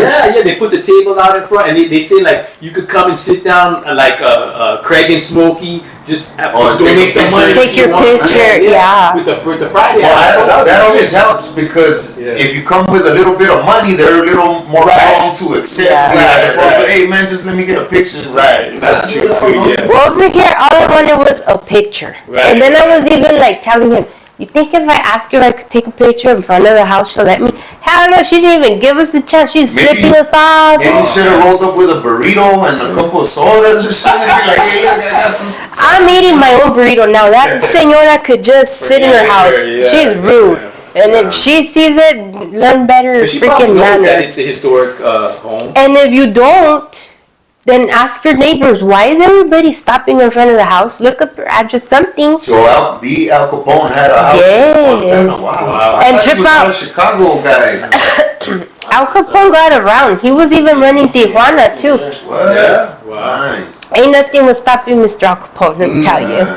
And then that specific house, literally half a block away was a KKK house. Wow. That was huge in the 80s. The leader, that's his house there too. Wow. So yeah, Fontana has a lot of hidden history if you look it up. Kentucky. Yeah, Kentucky, literally. Yeah, so no, be nice people. You never know. Never know who's neighbor. Yes, or who thinks you're cool or your house or whatever. Like I don't know. I'm just very approachable always, and I always feel like everybody should be. So when I do find those people that are real mean, it's like, God, what's wrong with you? Well, I found a little incentive always helps. A little money be like, look. But I'm broke. I ain't giving nobody money. I give you a smile and a handshake. Be my friend. What other social medias are you on, or how do people find you? Yeah, mainly Instagram right now, actually, to be honest. And Instagram and Facebook, yeah. And then, like I said, I'm a judge for the Hub City film festival that's coming up August 8th and 11th. That's going to be held at Compton College. Yeah. Maybe you'll judge one of my movies, but pass me, okay? Because I suck as an actor. I'll tell you right now. I am dry. What it is. I'm not gonna. That's it's like fun. Like. Yes. Anyway, come out to Compton College August 8th and 11th. I should be there. And then mainly on Instagram right now and Facebook. Like I said, like right now I've just kind of been focusing on my health, so I'm kind of being sort of out of the public activity, so to speak. Yeah. But I'm usually at local comic book conventions or book That's what I was gonna ask. Do you do pop-ups and stuff? I do those, yeah. I do those. Different festivals and that kind of thing. So judge. Speaking on, you're gonna be a judge. I am a judge. I already started judging. Really. How many are there gonna be at that one event? I don't know. Like they still have to. Like the committee has to select after. Like I'm sure I'm not the only judge, But so far I've done like I've looked at least 18 films. And actually tomorrow they send me more because since I finished and judged them, they were like, "Oh, can you watch some more and judge them?" So I think I got like another 8 more. How does one become a judge? Let's see. The bar. I know. It's funny because again into the dabbling. I used to be a music video director, and I directed a hip hop music video for this girl artist called Baby Girl. And the song was called The Vibe. And it played, I think, on... Remember this cable channel called The Box? Yeah. Where you could call it up? Yeah. I don't know if they still have it, but you could call it up and pay for this. No. Okay, so it's before our time, right? Yeah. Old schoolers talking, but The Box used to be like you could call and pay $1 and see the music video of your choice at that time, right? So I think that music video that I directed played on there, but I never really saw it, to be honest with you, but I heard that it was put on there. But anyways, the producer of that music video is one of the founders of this film festival. Oh, wow. And so we've been in touch. When I did that music video was some years ago, so we've been in touch over the years. And as a matter of fact, he worked on Friday also too. He was part, I think, the locations division of the film production. So we've known each other for a while. So he became the organizer for the Hub City Film Festival, and then so he knew that I'm a big film fan, and he asked me if I had time to do it, and sure enough, I do have time. So it's cool, man. Watching different films from different countries and stuff like that. A lot of lame ones, But that's are they all good or do they suck? But there are a few that are like, wow, you can really tell that they have potential and that they're going to go somewhere with their talent in the film industry. And I like that because I like to encourage people too. In the film festival too, they also have submissions coming from like not elementary, but middle schoolers. So I like to encourage them too. That's young. So maybe they're not perfect in every aspect of the production, but sometimes like one actually was a middle school in Italy. They did a production about the first female medical doctors and what they had to go through, discrimination and prejudice and all that stuff to become the successful medical doctors they were as females. And they did like a short sort of documentary about that. And so I graded it high on that subject matter. Production-wise, maybe it wasn't as technically savvy as something that you might normally But then you got to take in consideration the age group. Right, exactly, yes. I keep that in mind when I'm being a judge. So you look at everything. Yeah. Okay. Yeah, no, we're movie people too, but if it doesn't catch me within the first 20 minutes, I'm done. Yeah, I'll just turn it off. Kind of like a book. Oh yeah, a book gotta be the same. I'll watch it and then I always watch just with my ears. That's how I watch everything, with my ears, because I'm doing this or that, or I crochet, like I'm just doing everything else. Yeah. And they all get mad, like, you're not even watching. Like, I don't need to be like this. Like, I'm watching with my ears. No, like, I'll just tell me, you know what, just change it. I can't get into that shit right now. Just change it, turn it off. I don't want it, I don't like it. Especially if it has like an accent. To me, I can, I like those though. I like because they come from like a different perspective than you're used to. I mean, sometimes the stories are good, but sometimes the stories are like they're different, Like there's a series that we started watching the other day, and it looks real. Like I like gory and scary. That's my alley. Like if it's possessions, the devil, ghost, that like I'm gonna watch it. That's it. And it's called Pearl, and it looks real gory and like blood and killer and this and that. And the setting too is like like older, 40s, 50s. But I just cannot get into it because the way they just, and then it's like subletted too, like the subtitles, the whole thing. So I can't watch that. It's called Pearl. Pearl, yeah. You know I think it's on. No. It's on Netflix, is it? Yeah. Yeah. They have a lot of international movies on Netflix, and it looks good. I will eventually watch it though. Yeah. I don't knock till I actually do, but then I would need to really watch, and then that's like hard for me. Sometimes you can get the dubbed version too, where there's no subtitles, but they're speaking in English, where you can understand it, even if it's a foreign language. You know? Yeah. No, we're on to like we watched the Chapo the other day, that whole show, and he don't do Spanish, but he was reading every freaking word on there real quick. Like it was like we were on it, you know. Yeah. So it you know. If it doesn't spark me in 20 minutes, I'm done. I can't. We're ADHD people. I think that's entertainment in general. You know, you gotta if you gotta get into it. It's gotta grab you. You know. Yeah. You know, especially movies too. You know, you gotta grab you. What happened with that book that I was talking about, The Jungle? It was a little hard at the beginning, but when you stick with it, like, holy shit, it's super interesting. Yeah, I read another, like we were talking about light novels. There's one called Reincarnated as a Sword, and it's all about someone who dies and comes back to life as a video game character in this video game world. But when he comes back to life, he's a sword. He's not a person anymore, right? And he becomes like the sword for this really cute little warrior girl, and he goes on an adventure with this girl, right? And what was I talking about? So it comes back to that. Who cares? Just type. Object. The reason I was like, you said it took some time to get into the story. Yeah, that one was like, it took some time to, like, I was like, this is so weird, you know? But once you got into the story. Then you got into the story. You got into it, yeah. So did the sword talk? The sword, he could communicate with her telepathically, so that they could communicate, Wow. Yeah, it was really cool book. And if you're into, like, I'm not into it that much, but video games and like what they call role-playing games, like Dungeons and Dragons and stuff like that, they use some of the technology and stuff they use in those type of things in the story. Okay. You know, like when the sword kills a certain animal, it gains certain points and gets certain skills that the animal had. It's trippy shit like that. It's cool though. Like, damn, this is pretty cool.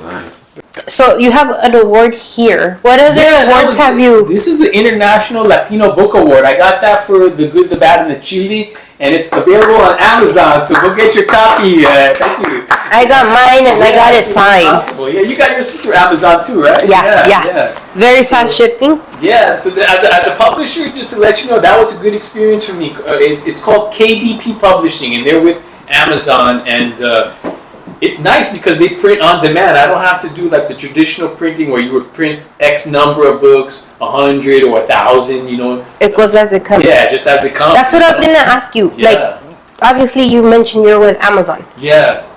Do you like it better than like self-published? What's the differences? Yeah, well, with Amazon, I am self-published. Yeah. So they just print it basically for me, and then I get royalties off of when they sell it. Okay. Right? They take their little cut. They take a little cut. And then they give me a little cut off of it. But to be honest with you, I've been writing professionally since 2003, so like 21 years now, and I've never been actually really published by a major publisher. Yeah. I've been published by magazines like Street Low Magazine published me, and there was another one called Wheels. So these lowrider magazines published my articles. Yeah. But as far as books and comic books, I've always done it self-published. So I'm not someone you could ask me like, what's the difference? Yeah. Because like I don't have experience getting published by bigger publishers. I tried to work for Marvel Comics, and I sent them a sample of my work, but at the time, I guess they didn't. They didn't want it was good enough. You know, so maybe I'll try again. Screw them. You're a judge. Exactly, I'm a judge now. Judge. Yeah, you know.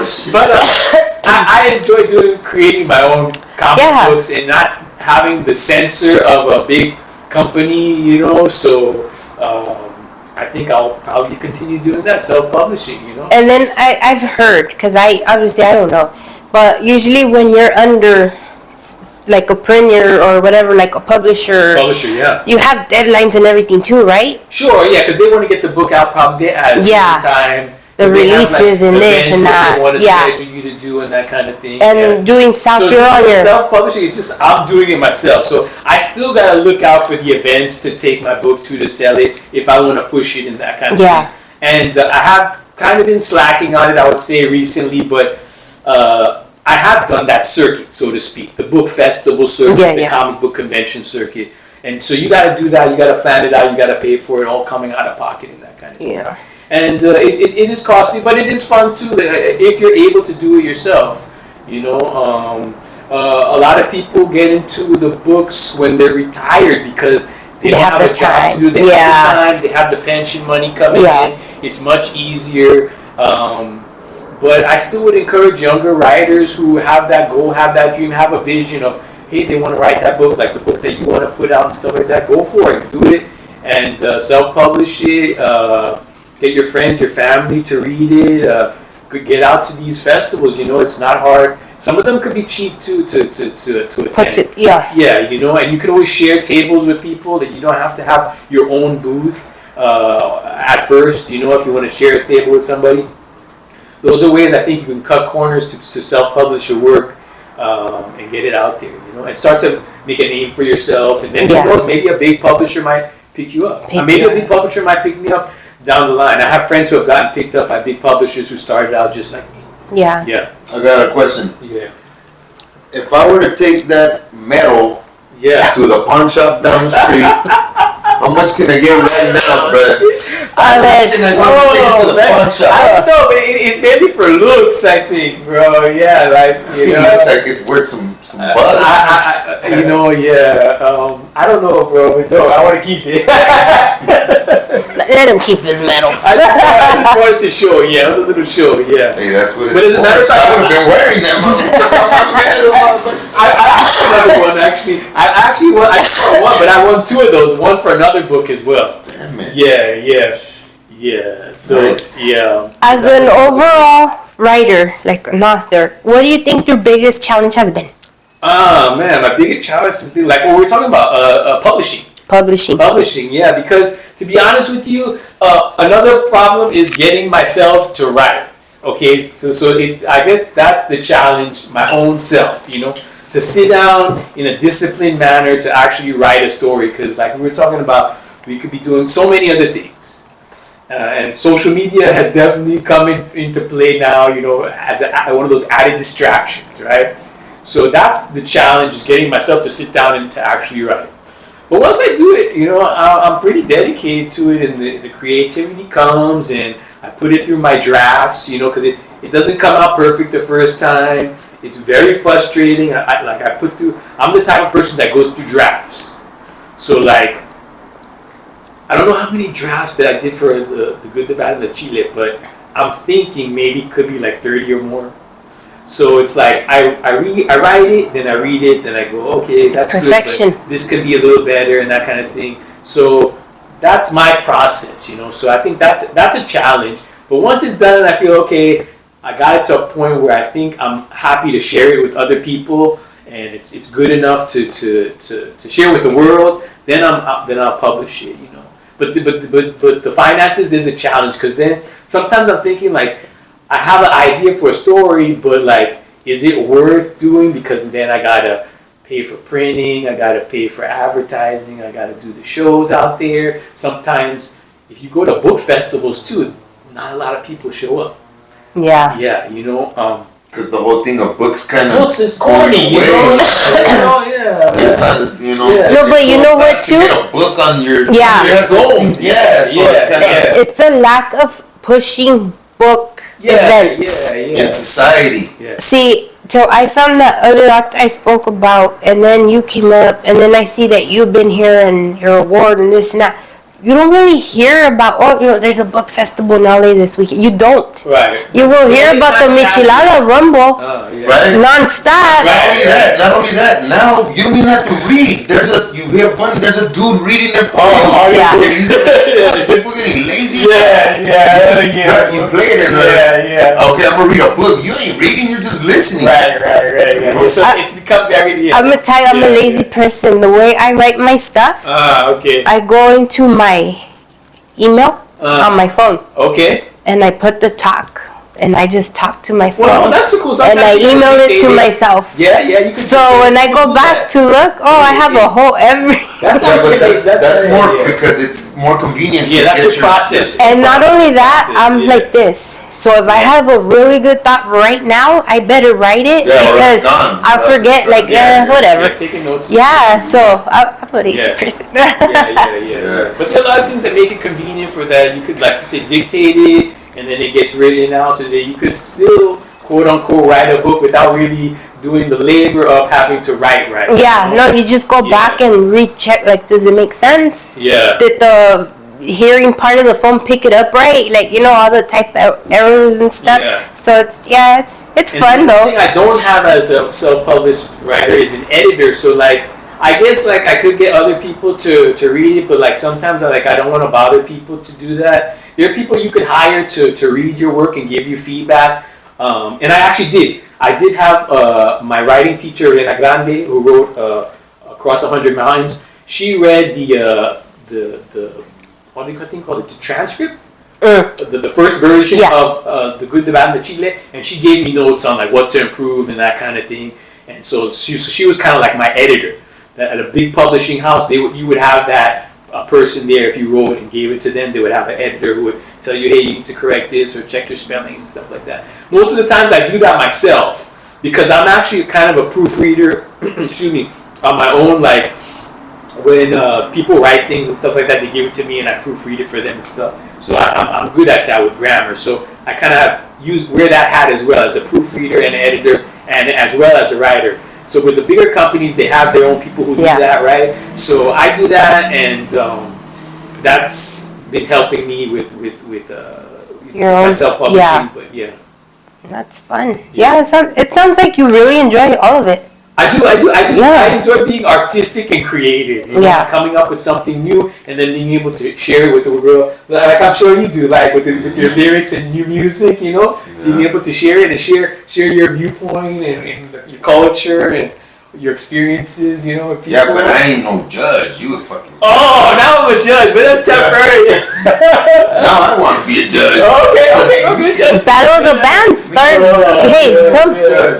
For you and your music industry, what has been your biggest challenge, you think? In the industry I'm in? Yeah.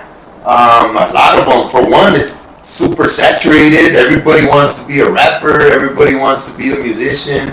But a lot of times they think that they can just be like, I'm going to upload a video or a song and I'm going to be famous. Yeah.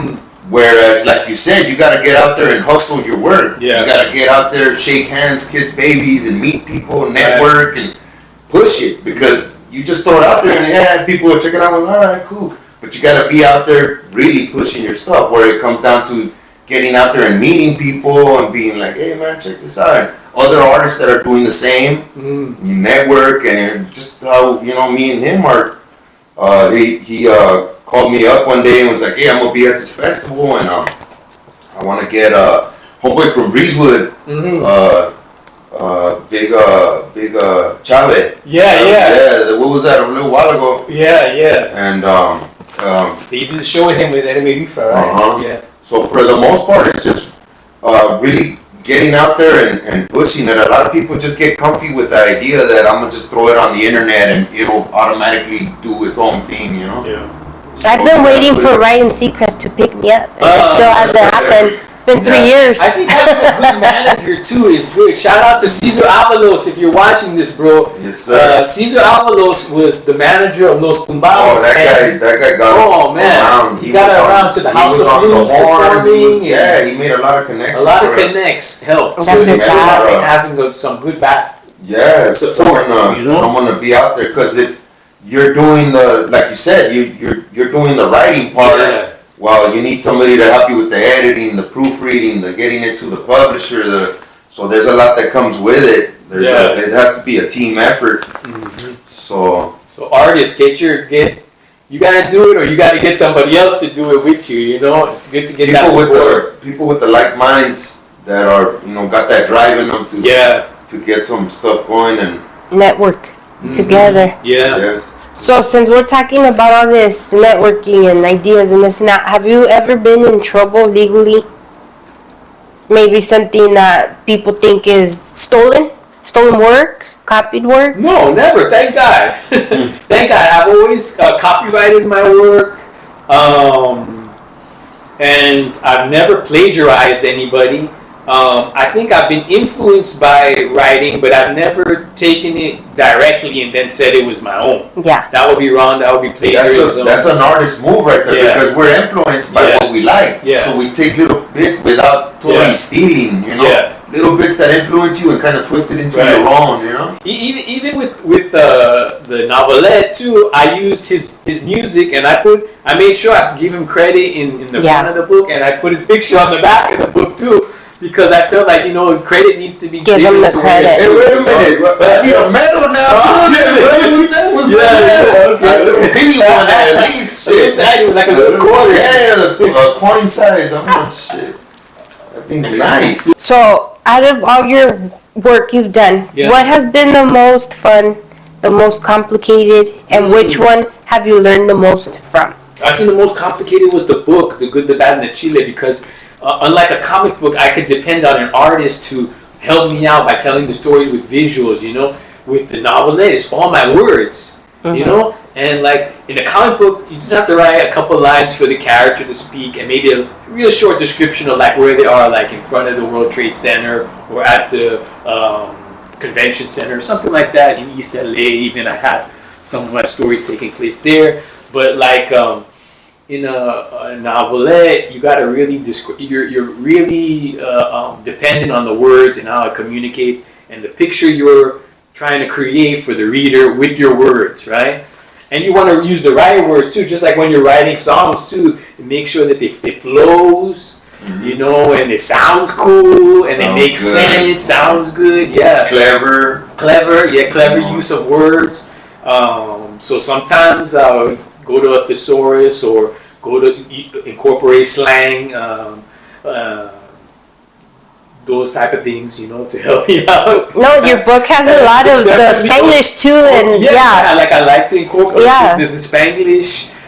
That's what caught me, honestly. And I do my research too. I do my research, studying the culture, studying language, studying how people talk and interact with each other. Try to make it as natural as possible. So, because it's a trip, because when you're writing comic books too, you got an artist who's creating sort of the visuals and the location and the person, but when you're writing just a straight word, you gotta be able to describe what that person, that place, paint that picture with words. So that was very challenging for me, And I continue doing it, but that's the challenging part of it. Promoting it, not so much, because I do like getting out, and because writing is very solitary too, right? You're just kind of doing it by yourself, right? And not until you get out and interact with the public and they hear your lyrics or read your book, you can get an exchange going where they actually see the art, hear the art, and that's kind of cool. I really enjoy that process, the best. So that would be the fun. Trying to sell it, and talking to the readers, talking to the fans, and getting them to buy it and telling them, getting their feedback on it. I always enjoy that process.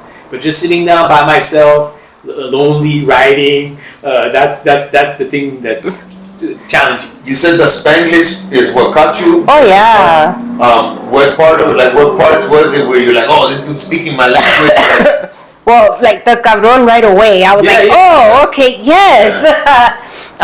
The book caught me. The first part was Lula, when she's like attitude, and that's me. Okay. That's me. I was like, man, that is me. Okay. So yeah, that automatically okay, and then that's when I was reading he don't smoke pot, but if he did, I would smack him in the back of his head real quick, To be honest with you, I've never smoked, but I wrote it. I know people who smoked, so I wrote it into the character. UTS charge. Okay, there you go. This guy. And then like when they're talking about the below the knee amputee, yes, they're having that pillow talk, you know, when she's like, I get over it, and there's like a part she calls him like Goyo or something. Yeah. So I was like, okay, this ain't Spanish, but it's, you know. Because I wanted to. So yeah, I just things that I've also learned in life too. So I guess that also is part of my writing process. Is not, even though it's fiction too, like I want to incorporate things that I have learned that I want to share with you. Yes. That I felt that I benefited from in life, or things that I've actually suffered from that I wouldn't want other people to suffer from either. I kind of try to incorporate that into my writing. Have some kind of message in the entertainment, so it's not just pure,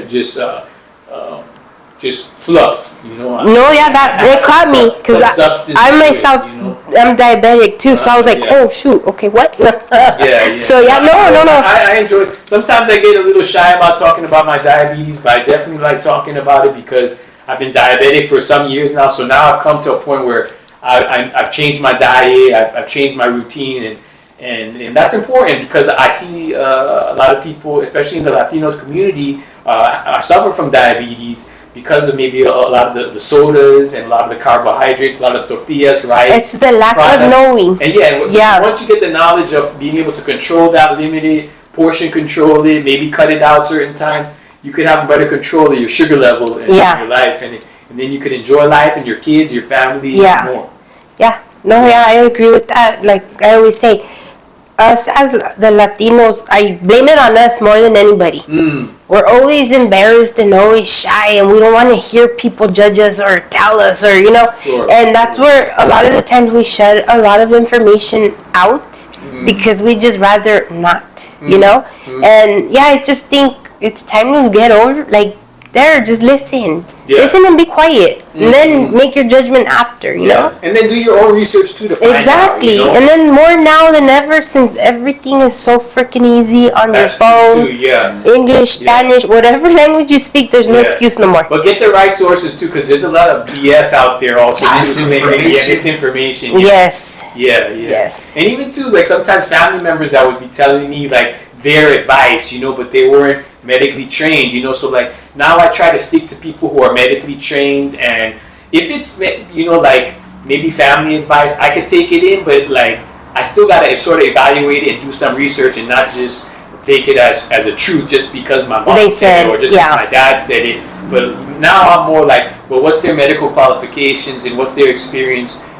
Then I could kind of. You mean when they told you, here, down this 2 liter of Sprite? Yeah. You know that wasn't the wrong. They try to heal me with just Vicks all the time. It works sometimes, but other times you got to do a little bit more than that. You know, it goes a little deeper than the home remedies. You know, yeah.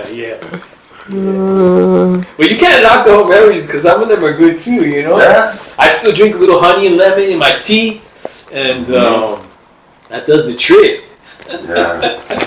Shit, them old school. There's some of them old school Mexican ones that were like, what? Holy shit! Get some fucking ruda and smack yourself all over. Reza 10 Padre Nuestro. The huevo.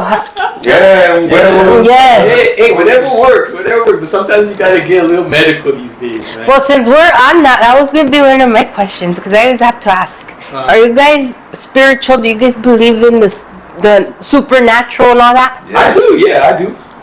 Yeah, totally. Yeah. I was you mentioned earlier too that I've had some ghost experiences too. When I saw your episode about the ghost in the house that you live in, I was like, wow, I could totally relate. That's scary shit. Yeah.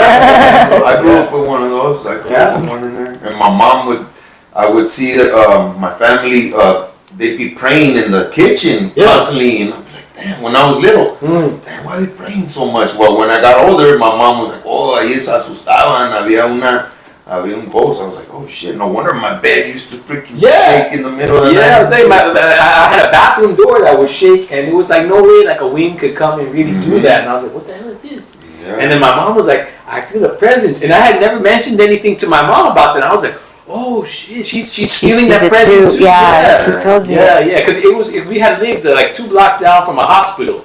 So my think is that maybe when people die, their spirits kind of hang around the Linger. area. They linger. So there Yeah. was a spirit kind of lingering in the area. Yeah. So. And to be honest with you, I just said out loud, "Go away, stop bothering me." Oh, you would get confrontational. Yeah. I would do the opposite. No, I'd be like, I did. Let me cover my patas so I don't pull them. I say that, and then they eventually went no shit. because I just got into communication with the entity. Okay. You know. So what I'm you were saying? taking the bully method. Not bully. I would didn't bully. It was just me getting in control of the situation. Okay.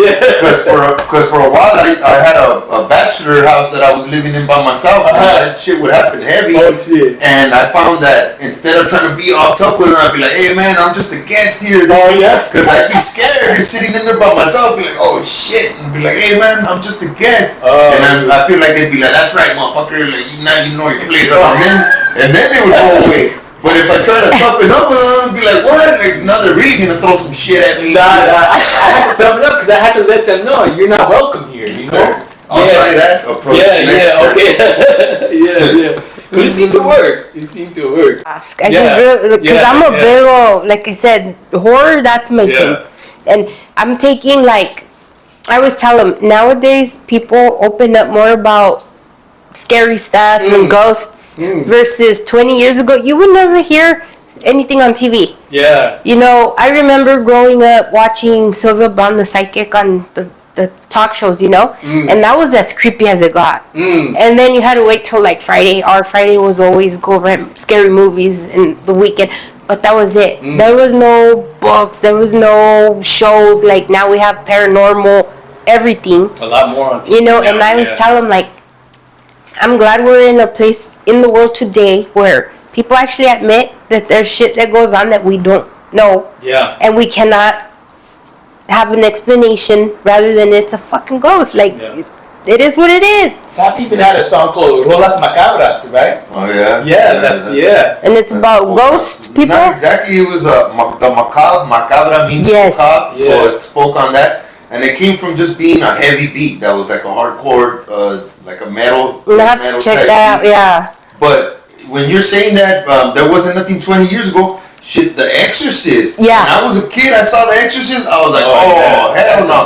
That shit stuck with me, and I was like, fuck, what if I get possessed and shit? So I feel like sometimes if you're like dabbling too much in that, you're opening up for that to fucking come at you. Yeah. So I kind of like with my kids now, I tell them like, hey, my daughter's like, I see she's trying to get into it. I'm like, okay, but just know this. You're lending yourself for them to fucking want to come and might want to fuck with you. So remember that too. And then some time passed and she was like, oh shit, Dad, you're right. I'm not messing with that no more because I felt the presence. See him. I'm telling you. Was it like a Ouija board or something? Well, that's one of them. You fuck around and let a bad energy come to you, and shit, you might not be able to get rid of that, you know. So it's a real thing. Yeah. Like all those wannabe witches that do things on their own. There's a lot of the shows that, you know, there's things that happen and they don't know why, and it's like you've been messing with stuff and you don't even know what you're doing. Like, just leave it alone. Stop pretending you're a witch and you know what you're doing. Like, leave it to the professionals, you know. You wouldn't go to the mechanic for your dentist work, right? So it's like, leave it alone. I just had to ask, like I said, because I'm curious. Everybody has different takes and opinions, and so far, we're winning. We're positive there's something out there and a lot of unexplained everything. So just thought I'd throw that out there. That's a good topic. What would you say is your biggest support group or circle, or who are your biggest supporters?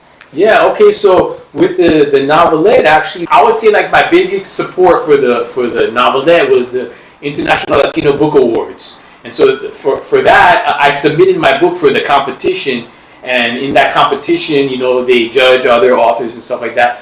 But they have like festivals that they take the authors to who win an award, and I've gone to different, which is called the Latino Book and Family Festivals. They have that in different parts of California, I think, and I've gone to their different book festivals, and they've supported me in that way. And then just in general, like with my comic books, just fans that go to book conventions and who go to comic book stores and just fans in general. With the novelette too, who buy it off of readers who buy it off of Amazon. You know, I would guess I would say that they are my supporters. You know, and the cool thing too is like with the Amazon book too, and the fact that you could get it digitally also. Like I have a fan out in South Africa, you know, which is pretty cool. Different people all over the world, you know. So Cape that's Town? nice. I think it's in I think Cape Town. Yeah. Nice. Yeah. Man, you're stretching So far wide. that's the benefit of it being digital, you know. Somebody could take a book and everything online, you know. Yeah. Yeah. It's a different world, guys. I hope We're that answers it evolving. Okay, yeah. Yeah. You know what? It's like I have so many different fan base, like comic books and novelette, and even with clothing. So it's like I have different like support groups. Yeah. Yeah. Family. They're your My neighbors.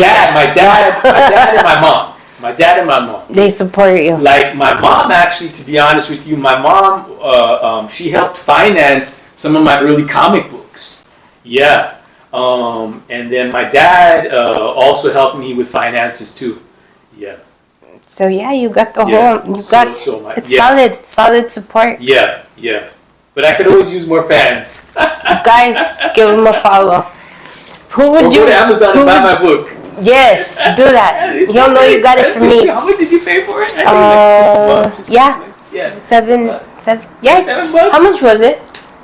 Yeah. Yeah, something like that. Yeah, and it was Less than a freaking hamburger combo. Yeah, that Chick-fil-A. For you, who would you say is your biggest support group?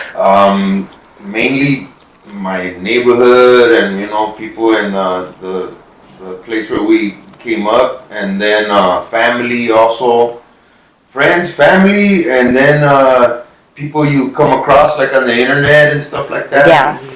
People hitting you with a like or a compliment and being like, yeah man, I dig your stuff. Then there's a little bit of an interaction, and sometimes you hit it off and make a friend and turn into another relationship. Yeah.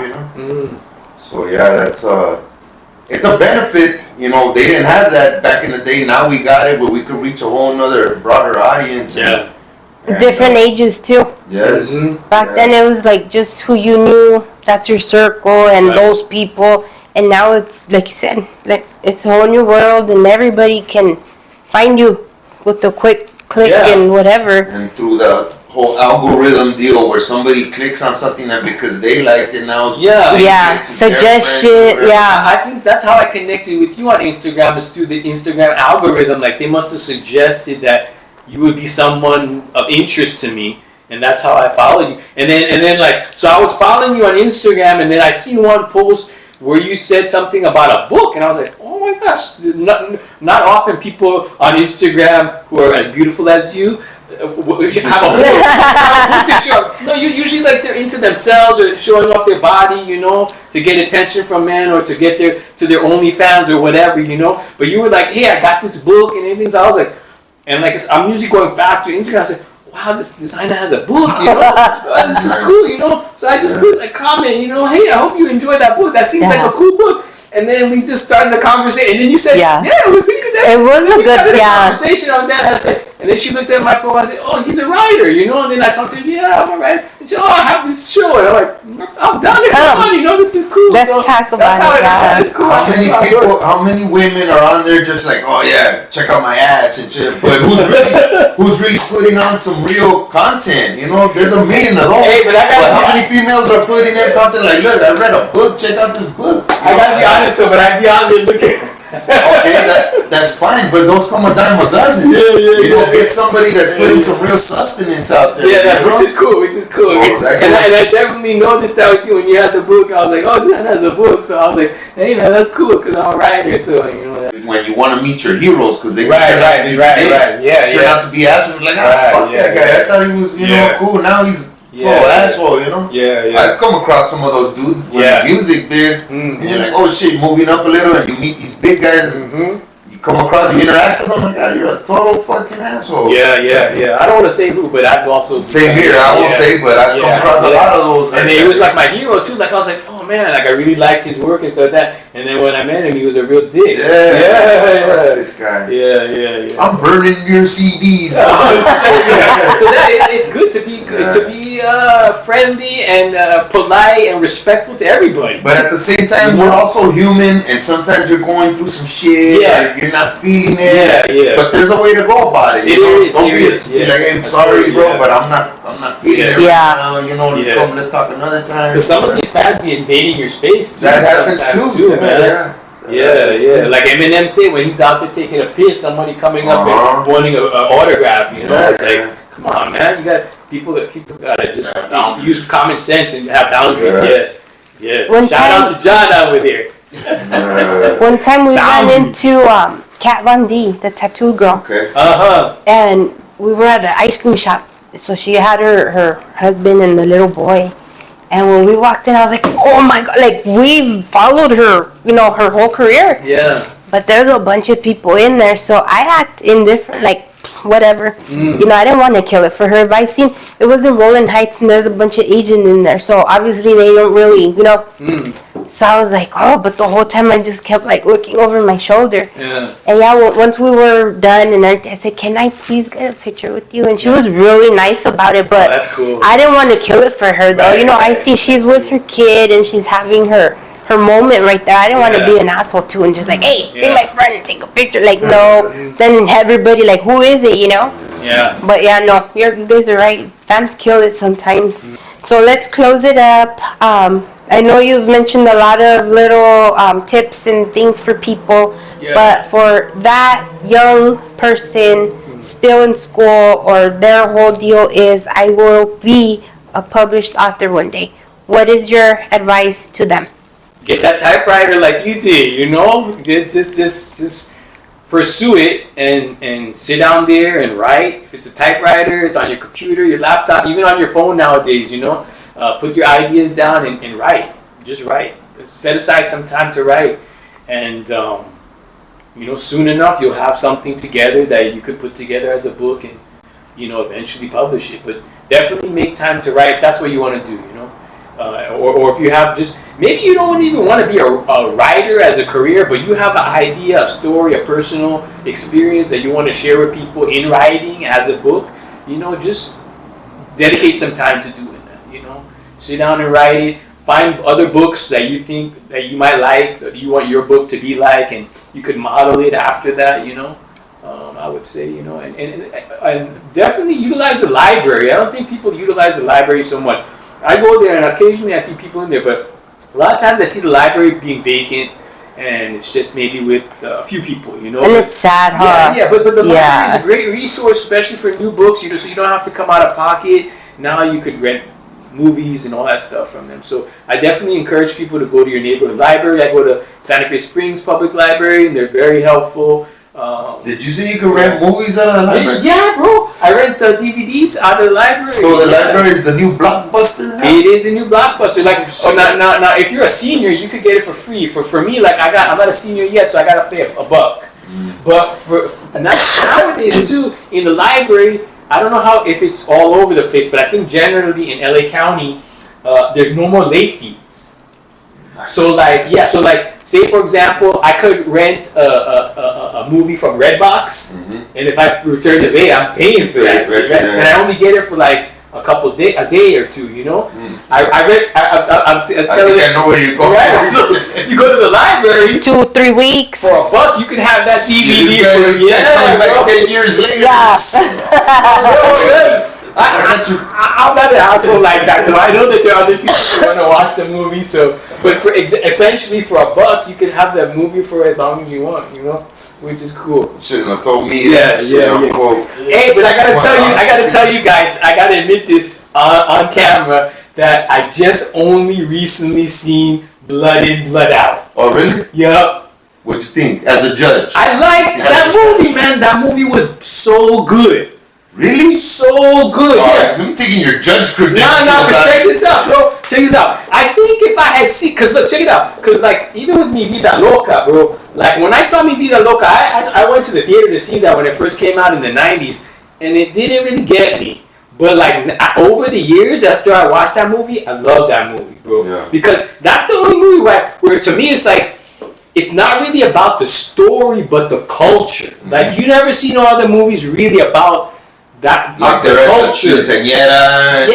You know, with the lowriders and the cholas and the cholos, and that whole culture embodied in a movie. You don't really see that. You maybe see a character like that or something like that, but not a whole movie that embodies that culture. My honest opinion, bro. Yeah. Out of all the movies that touch on that subject, Mi Familia. Me growing up, growing up, you know, in the gangbanging 90s, being around it and being from LA, that movie had a lot of corny shit. Is that right? Blood in Blood Out. It was. Was it? Okay. Shout out to Blood in Blood Out. I know it's a cult classic. Yeah. But as far as being with the lingo and shit, like the time the dude, they're in prison and the dude's like, I don't want his pork chop. I was like, dude, this fucking corny. The one that I feel was accurate with the real gangbang shit in the streets was Edward James American Me? Yeah, they had it down with the real fucking lingo. Hey, but I thought the lingo was cool. Like before Homeboy went off to prison and Blood in, Blood Out, and they were all just three homies in the street. Yeah, I liked that because it was like I thought like they got the dialogue down.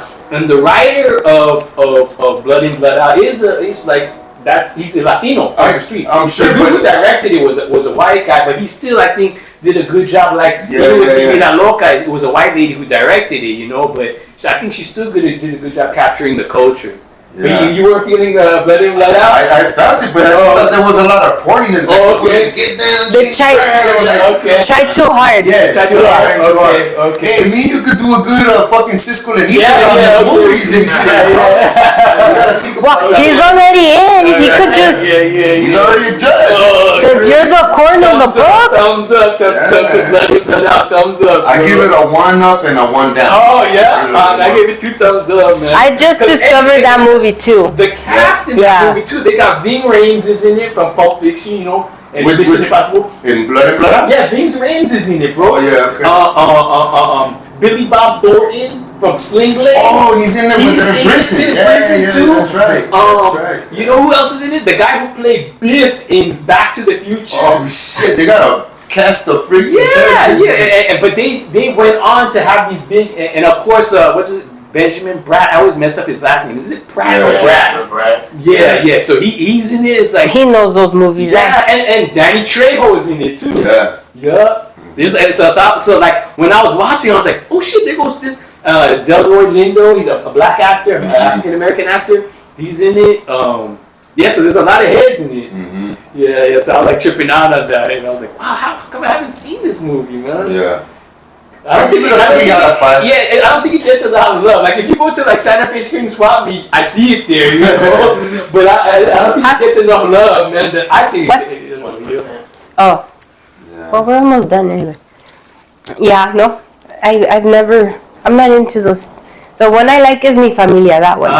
You don't like Mi Vida Loca? I've never seen it. Mi Vida Loca? Mi Vida Loca from the one when they're at Echo Park? Yeah! That's another corny ass. You guys don't like that, man. You guys got me, man. Okay, look at it. I'm gonna tell you. It makes all like the real homies look kind of fucking shit. Yeah. It's like you look at it, like Blood in, Blood Out, Mi Vida Loca, you look at it, it's like, damn. Because they're having the 30th anniversary too of it. I'm going to tell you the ones that hit it good. Okay. Boulevard Nights. I haven't seen that one. I heard that. That was made in the 70s. Yeah. Fucking Boulevard Nights, American Me, and I seen American Me. I seen Mi Familia too. Yeah. Wow. Oh man. Okay.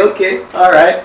Well, I like it. Art is beauty is in the eye of the beholder, right? Objective, right? I agree. I always say that. Yeah. Right here, we're closing up. Is there anything I left out that you would both like to share? I just would recommend anyone, if they get a chance and they're in California, in the LA area, in the Compton area, come out to the Hub City International Film Festival, August 8th and 11th, and you can check out a lot of good films from locally as well as internationally. And check out my book on Amazon, The Good, the Bad, and the Chile. Yeah, that's pretty much it for me. I would really like you to come back for a full interview, because I know as a musician, you guys have a totally different lifestyle and struggle that people don't know about. And I would love to get to know you in that aspect and put it out there. So okay, just like my new video coming out with the Figaro Flyers called Gambling Man, maybe in a couple weeks. And then my death metal band Enemy RIFA, gonna be having some stuff. Shout out to Enemy RIFA, Lepra, gonna be doing some stuff with them soon. And just give us a follow. Instagram, Tapp Enemy Instagram, and my man Philip Victor. Yeah, Philip Victor on Instagram.